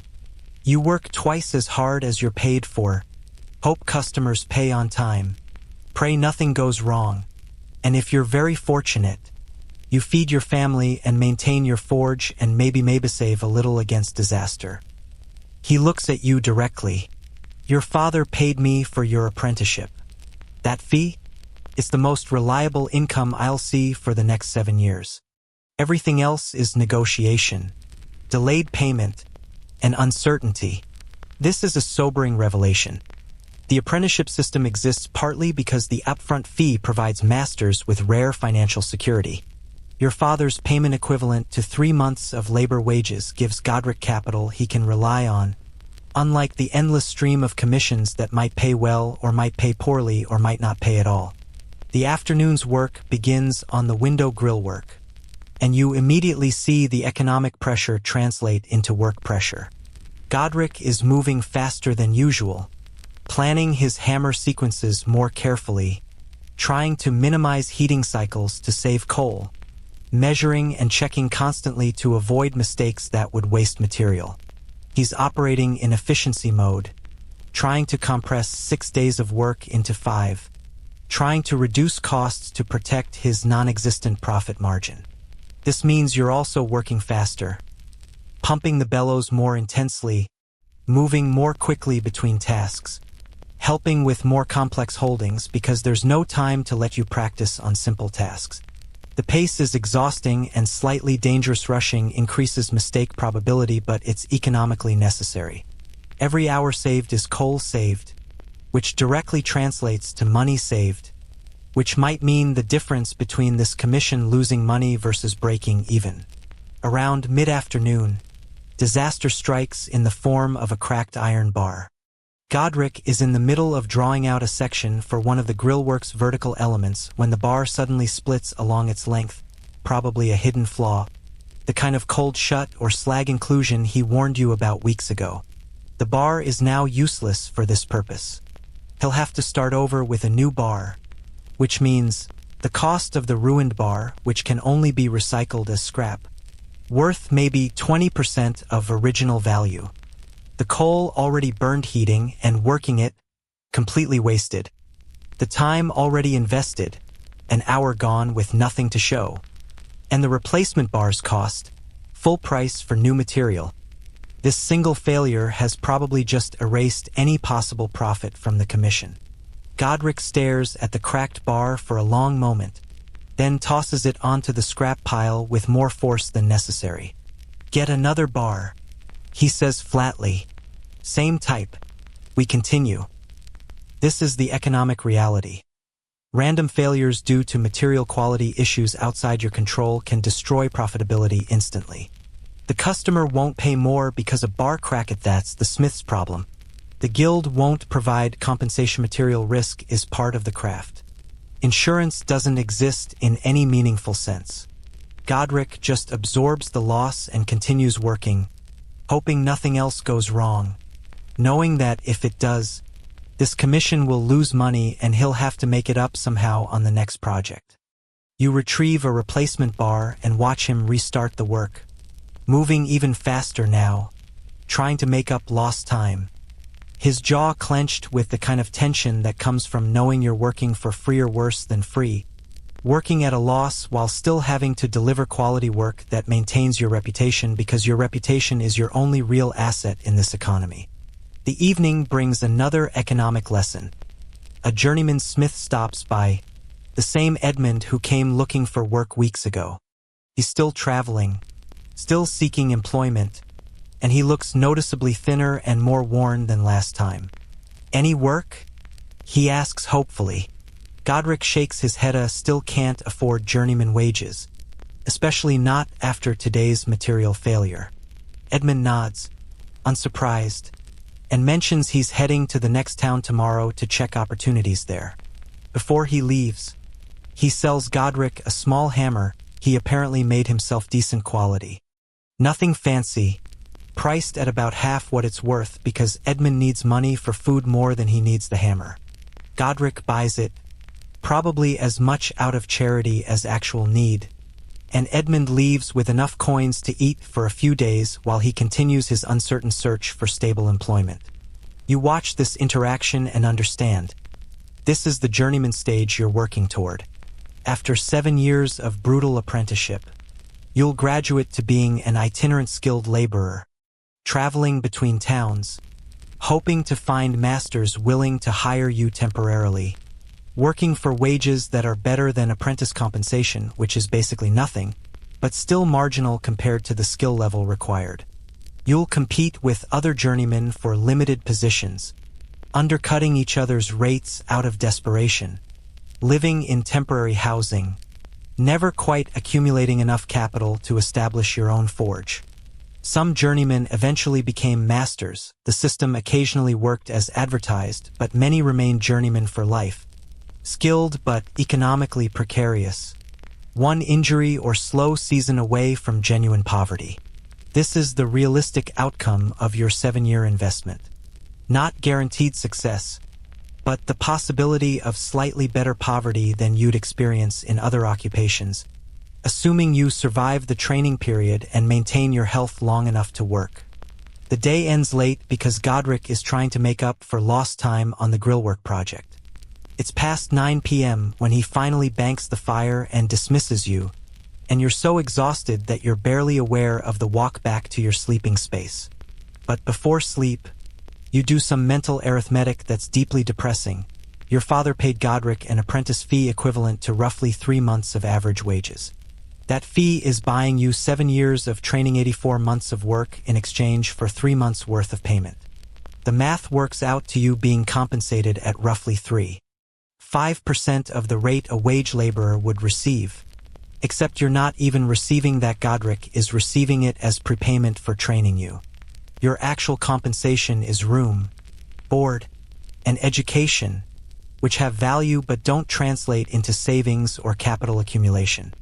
You're working for essentially free for 7 years, after which you'll enter a job market where you'll compete desperately for positions paying marginally better wages while hoping to eventually possibly accumulate enough money and guild approval to become a master yourself, at which point you can enjoy the privileges of working twice as hard as you're paid for and hoping customers actually compensate you. Here's something historians debate. How many medieval craftsmen actually achieved financial stability versus merely surviving at subsistence level? The guild records show masters owning forges and employing apprentices, which suggests some level of success. But property records, tax documents, and estate inventories often show craftsmen with minimal assets, significant debts, and limited ability to weather economic disruptions. The truth is probably that most craftsmen existed in a precarious middle zone, not starving like the poorest laborers, but also not secure like successful merchants or minor nobility. They worked constantly, earned enough to survive and occasionally save small amounts, but never achieved genuine economic security. Any major disruption, illness, injury, customer default, fire, or plague could destroy decades of accumulated progress and drop them back into poverty. The craft system provided structure and training, but it didn't guarantee prosperity. It promised that if you worked hard enough, long enough, skilled enough, and got lucky enough, you might achieve modest stability. Maybe, as you drift toward sleep, your body cataloging its various aches and your mind cataloging the day's economic revelations, you understand something fundamental. The forge is a trap designed to look like opportunity. It offers skills and status and guild membership and the theoretical possibility of eventually becoming a master craftsman with your own operation. But it exacts a price measured in broken bodies, lost years, economic precarity, and the constant grind of work that's compensated just barely enough to keep you working but never enough to provide real security or prosperity. You're 3 months in, roughly 5% through your apprenticeship, and already you can see the shape of your future. More work, more injuries, more economic uncertainty, all leading to the grand prize of becoming a journeyman who works slightly less desperately, followed possibly by becoming a master who works desperately in different ways while taking on the additional stress of managing a business in an unfavorable economic environment controlled by guilds that constrain more than they enable. But you can't quit. Your father has paid the fee. There's no refund mechanism. Breaking the apprenticeship contract would bring shame to your family and potentially legal consequences. You've already invested 3 months of suffering. Abandoning it now means that suffering was for nothing. So you're locked in, committed to the full 7 years, hoping that somehow the future will be less bleak than today's economic lessons suggest. Maybe you'll be one of the lucky ones who achieves actual success. Maybe you'll find ways to navigate the system more effectively than Godric has. Maybe the economic conditions will improve, or you'll get fortunate commissions, or something will change that makes this career path actually rewarding rather than merely survivable. Or maybe probably you'll work for 40 years, accumulate a lifetime's worth of injuries and economic frustration, and die in your 50s with modest assets and a body destroyed by your craft, leaving behind tools and a forge that your own children might or might not want to inherit, depending on whether they're smart enough to recognize a trap when they see one. The apprenticeship system has been working this way for generations. It will continue after you're gone. You're just one more body passing through the forge, being shaped and scarred and eventually discarded when you're too broken to continue, replaced by the next batch of optimistic teenagers whose fathers have paid the apprentice fee and who haven't yet learned that the real cost is measured in decades and damage rather than coins. The economics are clear. The future is predictable. The trap is sprung. You sleep anyway, because exhaustion doesn't care about economic despair. And tomorrow the work continues regardless of whether the compensation makes any rational sense. The anvil wins. It always wins. The only variable is how long you can maintain the illusion that you're somehow competing rather than just delaying the inevitable defeat. For months in, and you discover that darkness has textures. It's 7 p.m. on a winter evening, the sun set hours ago, and you're still in the forge because the day's work isn't finished and won't be finished and frankly might never be finished at the rate things are going. The forge fire provides the only light, casting orange shadows that jump and writhe across the walls like demons performing some kind of industrial liturgy. Your eyes ache from the constant adjustment between looking at glowing metal, painfully bright, and looking at anything else, obscured by spots and afterimages. This is evening forge work, and it brings its own special category of hazards that daytime work merely hints at. When you can't see properly, every task becomes more dangerous.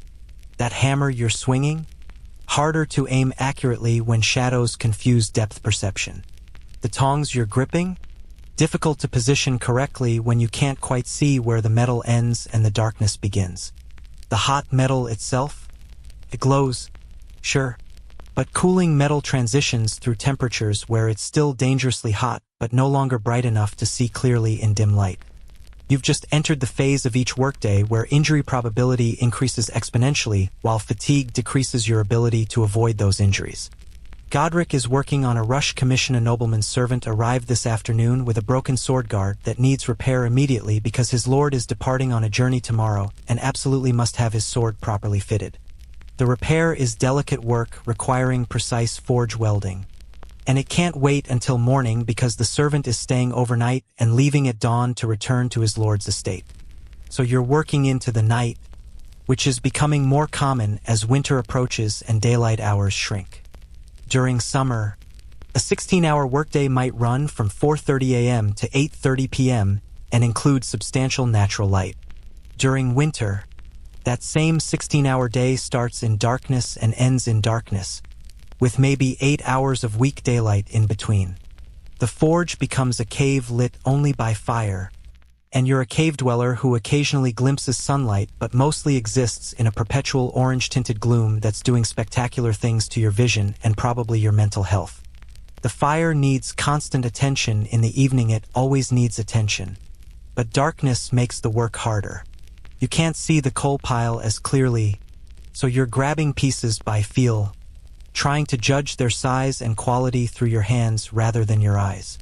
You can't see the fire's color as accurately because the surrounding darkness makes everything look brighter than it actually is, throwing off your temperature assessment. You're pumping the bellows by rhythm and sound rather than visual feedback, listening to the fire's roar and trying to maintain consistent airflow without being able to see the flame's response clearly. It's metalworking by intuition and muscle memory, and you're 4 months in, you don't have enough muscle memory yet. You're faking it, hoping your guesses are close enough, aware that mistakes in fire management will cause problems for Godric's work, but unable to prevent those mistakes because you simply can't see well enough to work precisely. Around 8 p.m., you experience your first nocturnal forge injury. A chunk of hot scale, the iron oxide that flakes off heated metal, lands on your forearm and adheres there, burning through fabric and into skin before you can react. You bite back a yelp. Apprentices don't cry out over minor burns, and brush it off, leaving a bright red mark that will blister by morning. This is the evening's first blood offering to the forge, but it won't be the last. Working in darkness means you don't see hazards until you've contacted them. That cooling piece of metal on the bench? You discover it's still hot when your hand brushes it while reaching for tongs. That sharp edge on a tool? You find it by slicing your finger open while groping for implements in shadow. The floor's uneven surface? You learn about that raised stone by tripping over it and nearly falling face first into the workbench.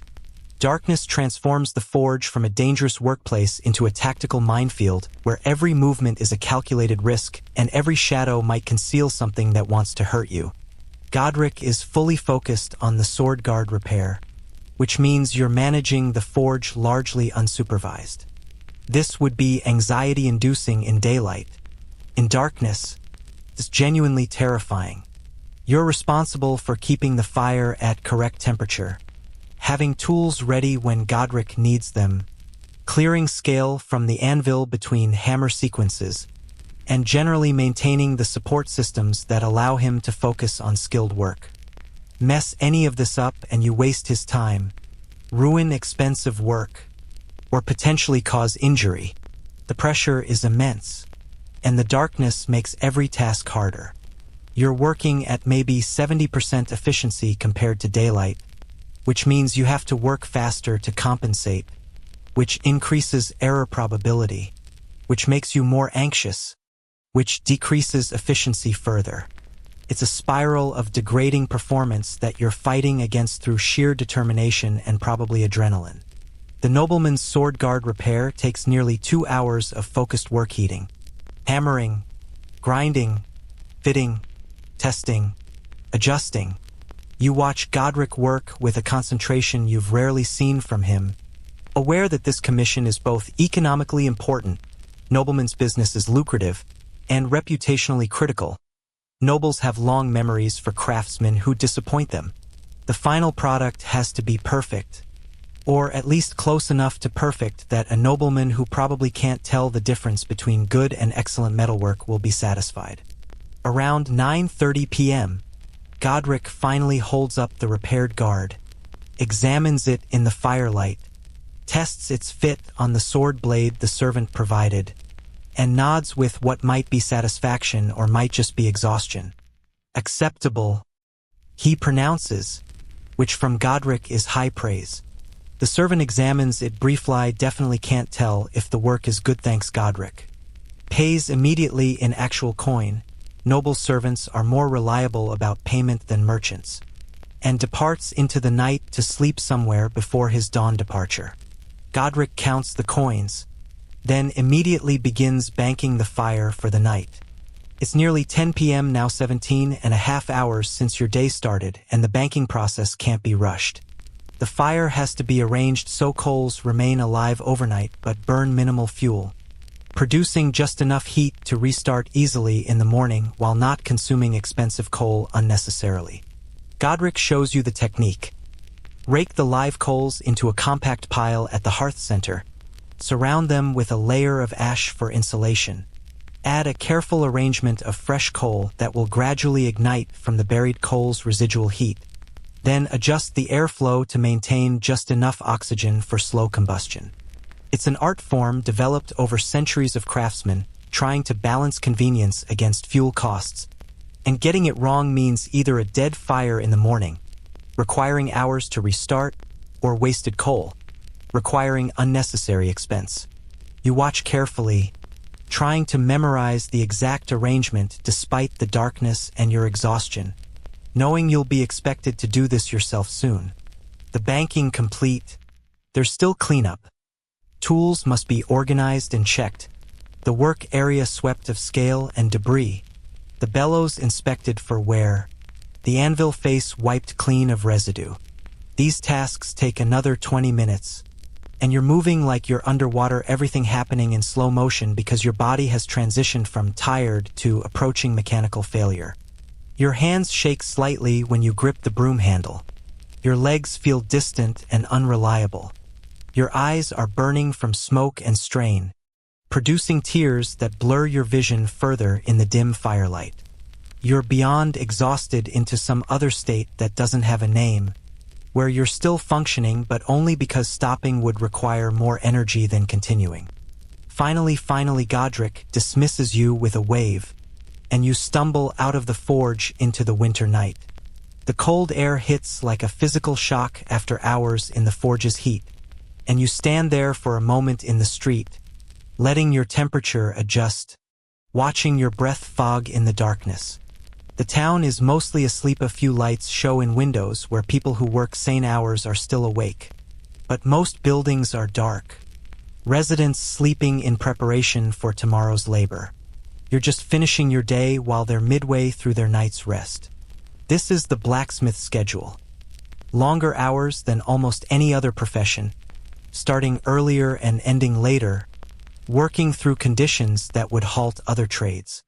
The forge operates on its own timeline, dictated by commission deadlines and customer demands, and the simple reality that metalwork takes time. Heating and cooling cycles can't be rushed, and complex pieces require sequential operations that must be completed in order regardless of what the clock says. You return to your sleeping space and discover a new problem. You're too exhausted to sleep. Your body is vibrating with residual tension. Your mind racing with the day's events. Your muscles twitching involuntarily from overuse. You lie down on the straw mattress and close your eyes, but sleep doesn't come. Instead, you're hyper-aware of every ache. The new burn on your forearm throbbing in rhythm with your pulse. The cut on your finger from the shadow-concealed sharp edge sending periodic jolts of pain. Your shoulders and back locked in a rigid spasm that makes breathing uncomfortable. This is a special kind of exhaustion where you're too tired to relax, too wound up to rest, trapped in a state between consciousness and sleep where neither is fully achievable. You eventually drift off maybe an hour later, and then it feels like seconds before you're being shaken awake because it's 4:30 a.m. and the forge doesn't care that you only slept 4 hours because the forge never cares about anything except its own relentless demands. The pattern repeats over the following weeks as winter deepens. Work that increasingly happens in darkness, extending the day at both ends, compressing your sleep into narrower and narrower windows, creating a state of chronic exhaustion that becomes your baseline normal. You stop remembering what well-rested feels like. You stop thinking of sleep as something refreshing and start thinking of it as just a brief interruption in consciousness that slightly reduces the immediate sensation of tiredness without actually resolving the underlying fatigue. You're operating in sleep debt that compounds daily, and there's no mechanism to pay it down. No weekend breaks, no holidays, no concept of taking time off for rest. The forge operates 6 days per week minimum, and the 7th day, theoretically reserved for religious observance, often becomes a partial workday when commissions are pressing or repairs can't wait. Here's something historians debate. How much did chronic sleep deprivation affect medieval craftsmen's health, safety, and longevity? The evidence is indirect but suggestive. Accident rates in forges seem to have increased in winter months when work extended into darkness. Illness rates rose during periods of intense work when craftsmen were operating on minimal rest. Modern sleep research suggests that chronic sleep restriction, getting less than 6 hours regularly, impairs cognitive function, motor control, immune response, and increases injury risk significantly. Medieval blacksmiths were almost certainly operating in chronic sleep restriction for large portions of the year, particularly during busy seasons or winter months. The health consequences probably contributed to their reduced life expectancy, but the causal chain is impossible to establish definitively from historical records. What's clear is that you're now living it. 4 to 6 hours of sleep per night, physical and cognitive performance degrading gradually, injury risk rising as exhaustion impairs your judgment and coordination. One particularly brutal evening, maybe 3 weeks after the sword guard repair, you experience what might be a hallucination or might be genuine perceptual distortion from exhaustion. It's late, past 9 p.m., and you're pumping the bellows in the darkness while Godric works on some project whose details you can't quite track anymore. The fire seems to pulse in rhythm with your breathing, expanding and contracting like a living lung. The shadows on the walls start moving in patterns that don't quite match the actual fire flicker, forming shapes that might be faces or might be random visual noise interpreted by your exhausted brain as meaningful. You hear sounds that might be voices or might be the wind or might be auditory hallucinations. For several minutes, you're genuinely uncertain whether what you're experiencing is real or whether your sleep-deprived brain is constructing false perceptions from sensory fragments. You keep pumping the bellows because stopping would require explaining your mental state to Godric. And, "I'm possibly hallucinating," isn't a conversation you want to have. The moment passes, either the hallucinations stop or you become better at distinguishing real from unreal, but it's a warning sign. You're pushing into dangerous territory where your cognitive systems are breaking down from insufficient rest and excessive stress. Modern medical understanding recognizes this as a serious health concern. Medieval understanding had no framework for it. You were either functional or you weren't, and as long as you could still work, you were functional by definition. That you might be damaging your neurological systems in ways that would have long-term consequences wasn't a consideration because the concept of neurological health barely existed. You just kept working until you couldn't anymore. And if you developed cognitive problems or mood disorders or perceptual issues, those were attributed to bad character or divine punishment rather than occupational damage. The winter evening work continues relentlessly. Projects that must be finished, repairs that can't wait, commissions that have deadlines regardless of darkness or exhaustion or basic human limitations.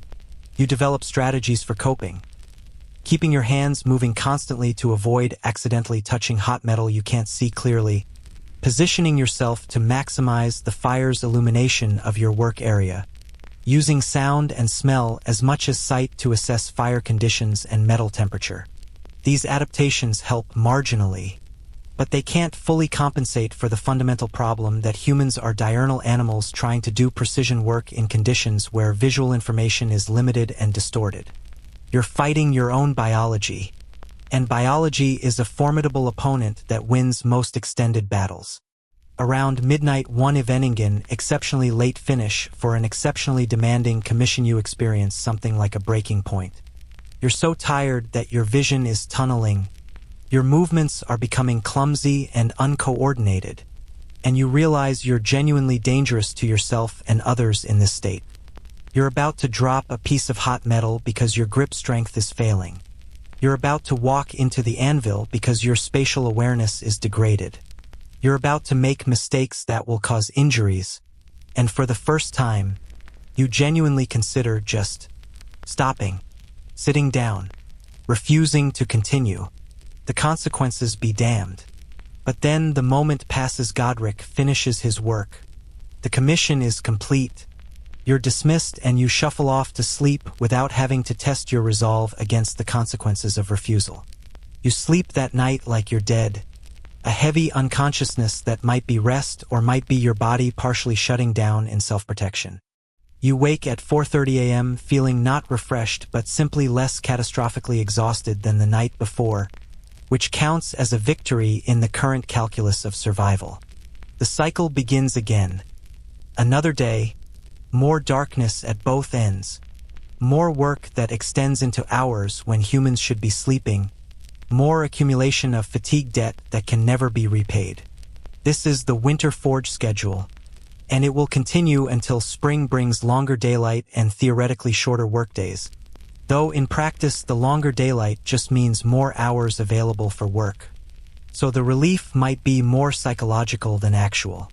The darkness becomes your constant companion, more familiar than sunlight, shaping your perceptions and your memories. When you think back on these months later, assuming you survive to have later memories still exist in your mind as a dimly lit blur, all shadows and firelight, exhaustion and injury, an endless sequence of barely distinguished days where the only markers of time are the accumulating scars and the slowly improving skills and the gradually degrading state of your physical and mental health.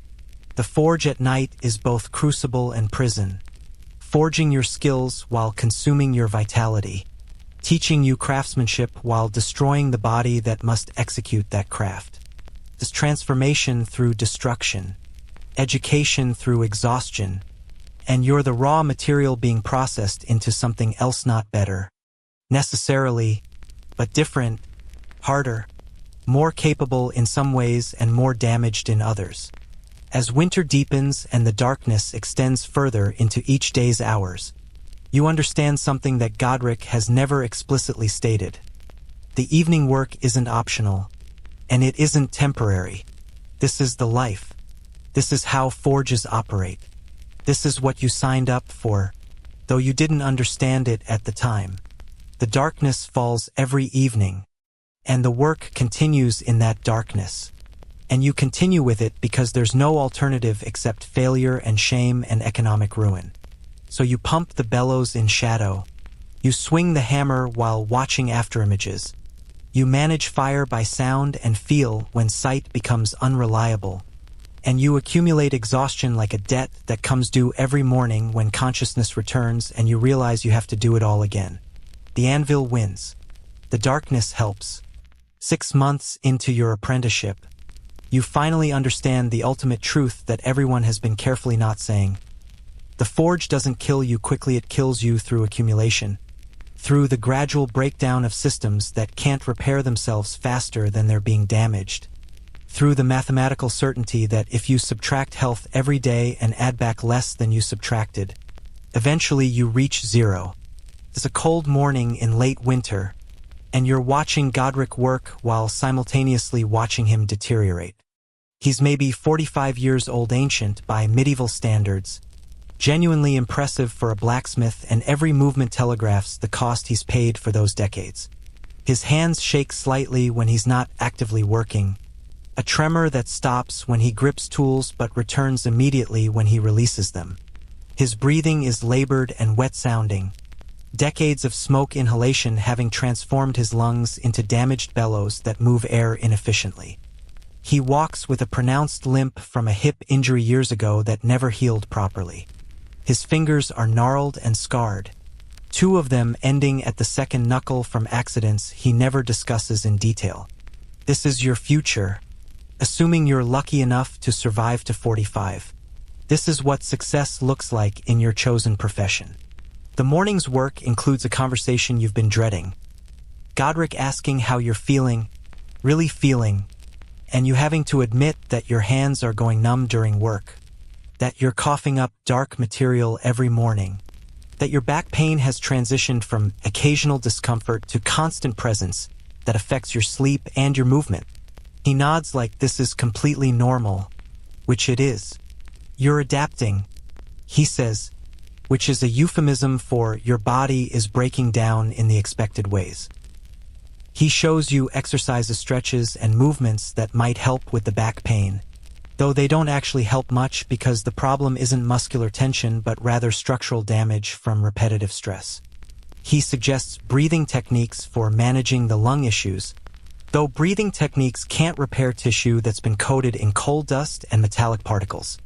These interventions are kindly meant but fundamentally inadequate, addressing symptoms of damage that's irreversible and progressive.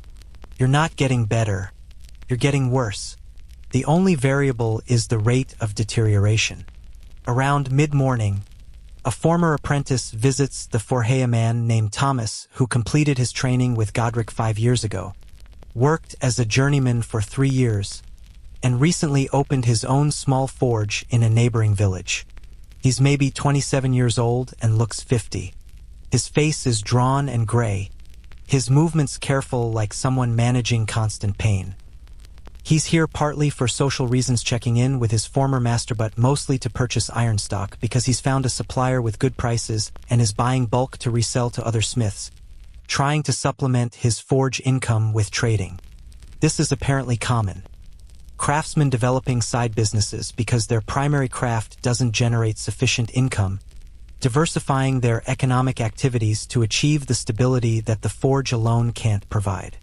Thomas and Godric talk shop for a while, discussing guild politics, commission challenges, customer payment problems, and you listen carefully because this is intelligence about your future profession from someone who's lived it recently.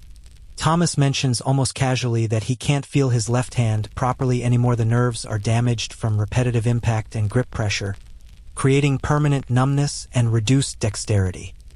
He's adapted by using that hand primarily for holding and stabilizing while doing precision work with his right hand, but it's a limitation that affects his capabilities and probably his earning potential.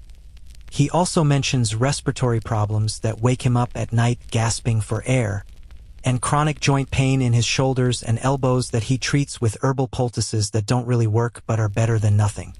He's 27 years old and his body is already failing in multiple systems simultaneously. He's also, and this is the truly depressing part, considered successful. He completed his apprenticeship, survived his journeyman years, achieved master status, and opened his own forge. He's living the dream, and the dream looks like chronic pain, progressive disability, and constant economic struggle to maintain an operation that slowly destroys you while barely providing subsistence-level income. After Thomas leaves, you and Godric return to work, and the morning's conversation sits heavily in your mind. You're 6 months into a 7-year apprenticeship. Thomas is 5 years past his apprenticeship completion. The damage visible in his body accumulated over roughly 12 years of forge work, 7 years as apprentice, 3 as journeyman, 2 as independent master. You're halfway through your first year and already experiencing symptoms that match what Thomas described. Numbness in your hands, respiratory problems, joint pain, chronic exhaustion. The trajectory is clear.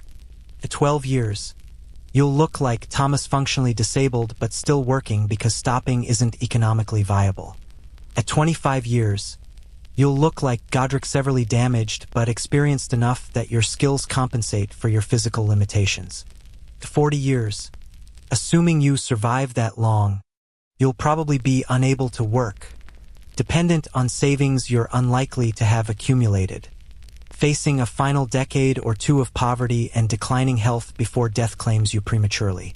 The afternoon brings an object lesson in accumulated damage. Godric is working on a piece that requires precise hammer work, and his hands suddenly lock up mid-swing. The hammer freezes in mid-air, his grip spasming closed around the handle, his face contorting with pain. He can't release the hammer for maybe 10 seconds. You watch helplessly as he breathes through the cramp, and when his hand finally relaxes, he has to set the work aside and spend several minutes massaging his forearm and hand, working out the seized muscles. Happens more often now. He admits quietly. The hands just stop working sometimes. Usually passes quickly. This is terrifying for multiple reasons. The obvious concern that he's in pain and losing function, but also the selfish concern that if Godric becomes unable to work, Your apprenticeship is in jeopardy.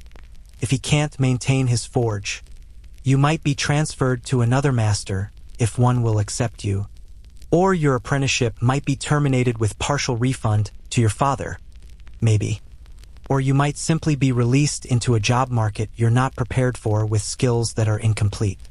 Your training is dependent on Godric's continued function, and his function is clearly degrading. Here's something historians argue about extensively. What was the actual life expectancy of medieval blacksmiths versus other professions? The data is fragmentary and complicated by factors like plague, or famine, and general medieval mortality rates that were terrible for everyone. What's clear from skeletal remains and limited documentary evidence is that smiths showed patterns of repetitive stress injuries, respiratory damage, and heavy metal contamination at rates higher than the general population. They also seemed to experience higher rates of sudden death in their 40s and 50s, possibly from cardiovascular problems exacerbated by chronic exposure to coal smoke and heavy physical labor. But teasing out the specific contribution of forge work versus general medieval health conditions is nearly impossible. What you know, sitting here watching Godric massage feeling back into his cramped hand, is that forge work creates visible, progressive damage, and the endpoint of that progression is disability and death. The only question is timing. Late afternoon brings a commission inquiry that crystallizes everything. A merchant wants to know if Godric can produce a set of decorative iron hinges with intricate scrollwork, a project requiring maybe 2 weeks of intensive skilled work. The commission would pay well, genuinely well, enough to represent significant income that Godric's family desperately needs. But Godric looks at his hands, considers his current capabilities, and declines the commission. Too detailed for me now. He admits to the merchant, "My hands aren't steady enough for that fine work anymore. Try Walter down the streets younger. Still has the precision." The merchant thanks him and leaves, and you see something flicker across Godric's face: regret, resignation, maybe anger at the unfairness of losing capability while still needing income. This is the endgame. You become skilled enough to command premium commissions right around the time your body becomes too damaged to execute them, creating a cruel window where you're simultaneously most valuable and least capable. The evening's work is subdued, both of you processing the day's revelations in silence. You're pumping the bellows with hands that tingle and occasionally go numb. Godric is working on a simple commission, basic door hardware that doesn't require the fine motor control he's losing, moving carefully, taking breaks to rest his hands, working around his limitations with the practiced efficiency of someone who's been managing progressive disability for years. You're watching your future unfold. Decades of adaptation to increasing damage, constantly adjusting techniques to accommodate failing systems, gradually retreating from complex work to simpler tasks, narrowing your capabilities even as your knowledge and experience expand. By the time you're truly masterful, you'll be too broken to demonstrate that mastery except in limited ways that your damaged body can still execute. As darkness falls and the evening work continues, you think about the mathematics of destruction. Assume your body has 100 units of health when you start. Assume each day of forge work subtracts 0.1 units through accumulated damage. Assume each night of rest and your body's repair mechanisms restore 0.08 units. You're losing 0.02 units per day, a tiny deficit that seems manageable until you multiply it out. Over a year, that's 7.3 units of permanent health loss. Over 7 years of apprenticeship, that's 51 units gone. You'll complete your training at roughly half the health you started with. Then you work as journeyman and eventually master for another 20 or 30 years, continuing to lose that 0.02 units daily. By age 45, like Godric, you'll be operating at maybe 20 to 30% of your original health capacity. By 55, you'll be below the threshold needed to work effectively. These numbers are made up. Obviously, there's no actual health point system, but the principle is sound. you're losing more than you're recovering, and the deficit accumulates until it reaches critical thresholds where function fails.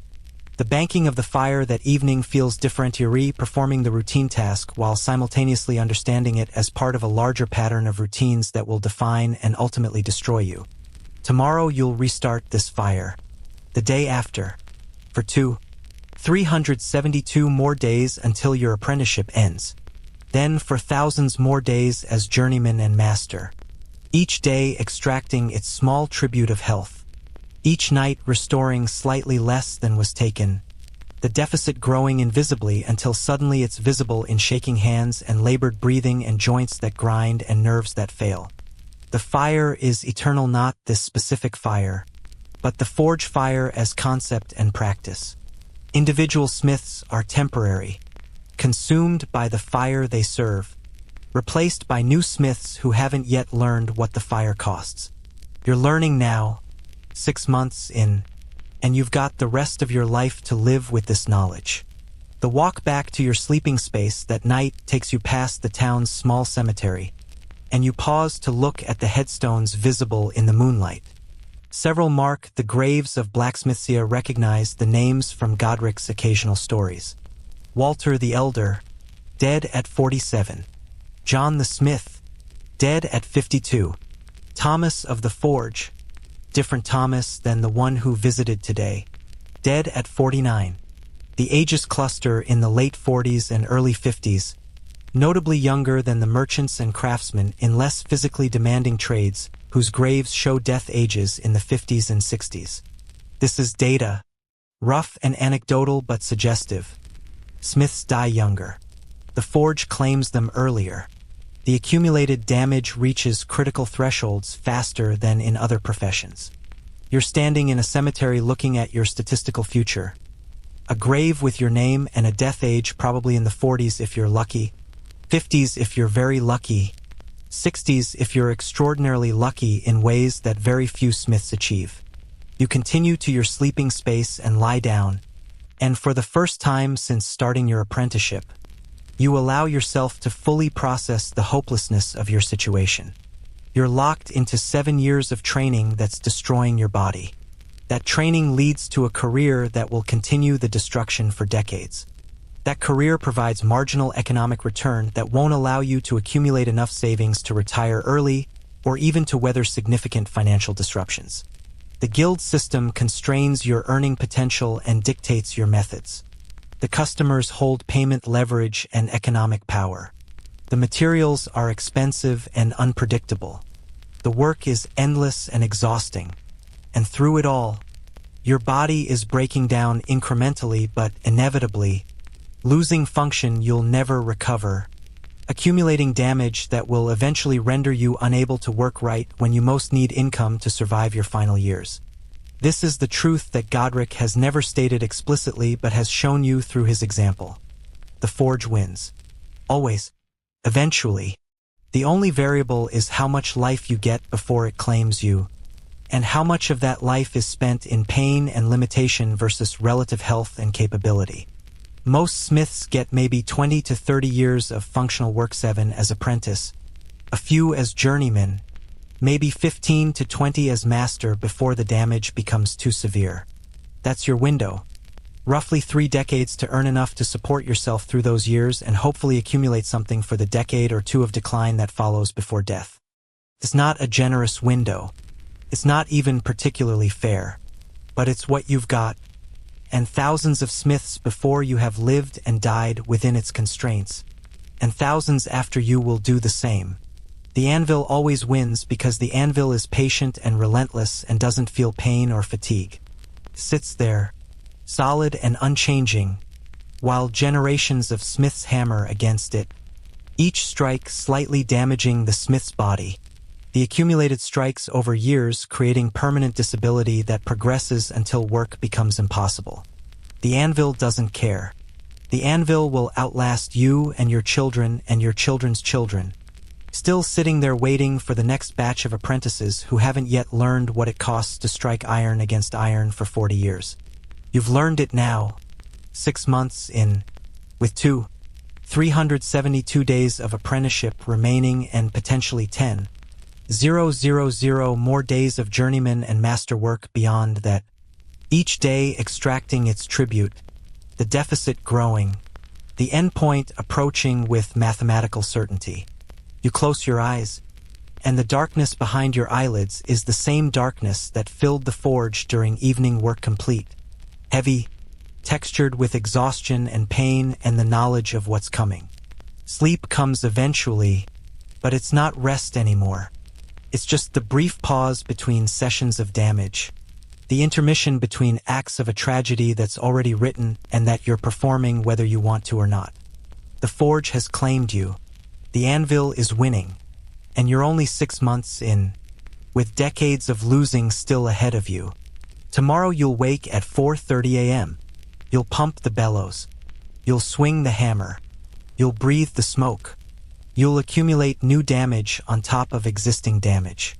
And you'll do it again the next day. And the next. Until your body fails comprehensively enough that you can't continue. That's the job. That's the life. That's what you signed up for. Though you didn't understand the terms until now.